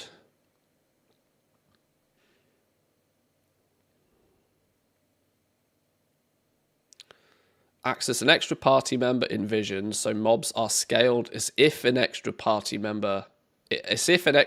is in the party. However, Ziwadormi doesn't take any damage from sanity effects and can revive players using an orb if they die. However, as of the time of writing, we heavily recommend against using it. Her benefits at this point on the PTR do not warrant the extra scaling compared to just bringing a second player. Yeah, this is a bit weird. There's like, here's somebody that can help you make it more difficult. Okay, cool. All right, well, we don't need to really figure out too much more. So 10,000 stashed aside to upgrade the thing whenever it becomes available. Plus or minus maybe a few thousand here or there. 2,000 to buy this thing when we do a 5-mask run. Our greater helm enchant is another 1,000. So like maybe 13,000 I'll save until we've unlocked everything. And once we've unlocked everything, then we can just spend. We need 100,000 in total to collect everything. Plus the upgrades that we need to unlock. So 110,000 roughly is our grand total that we need memento wise. Thank you, hero. I think a couple of visions daily just to sort of like keep the interest ticking over with it is probably the play. But boys and girls, I know I haven't been streaming all that long today, but for some reason, and I can't quite figure out why, I've got quite a headache today, so I'm going to take it chill. It's Friday tomorrow. We'll probably be back to a more regular schedule, maybe a couple of visions, maybe a bit of rares tomorrow. We could potentially even dip back into the museum game. Shit, I can't remember its name. But yes, thank you all for joining today. I hope I didn't rant too much. I do kind of sense that the ranting is getting a little bit overboard, and I will try and rein it in a touch. It's just not that I'm not enjoying the game, it's just, I guess when you play the game every day, it gets mighty frustrating when things are seemingly not going the way you would like them to. But enjoy the rest of your day. Happy visioning, happy gold making, and yeah, I'll catch you all next time. Have a good one. Peace.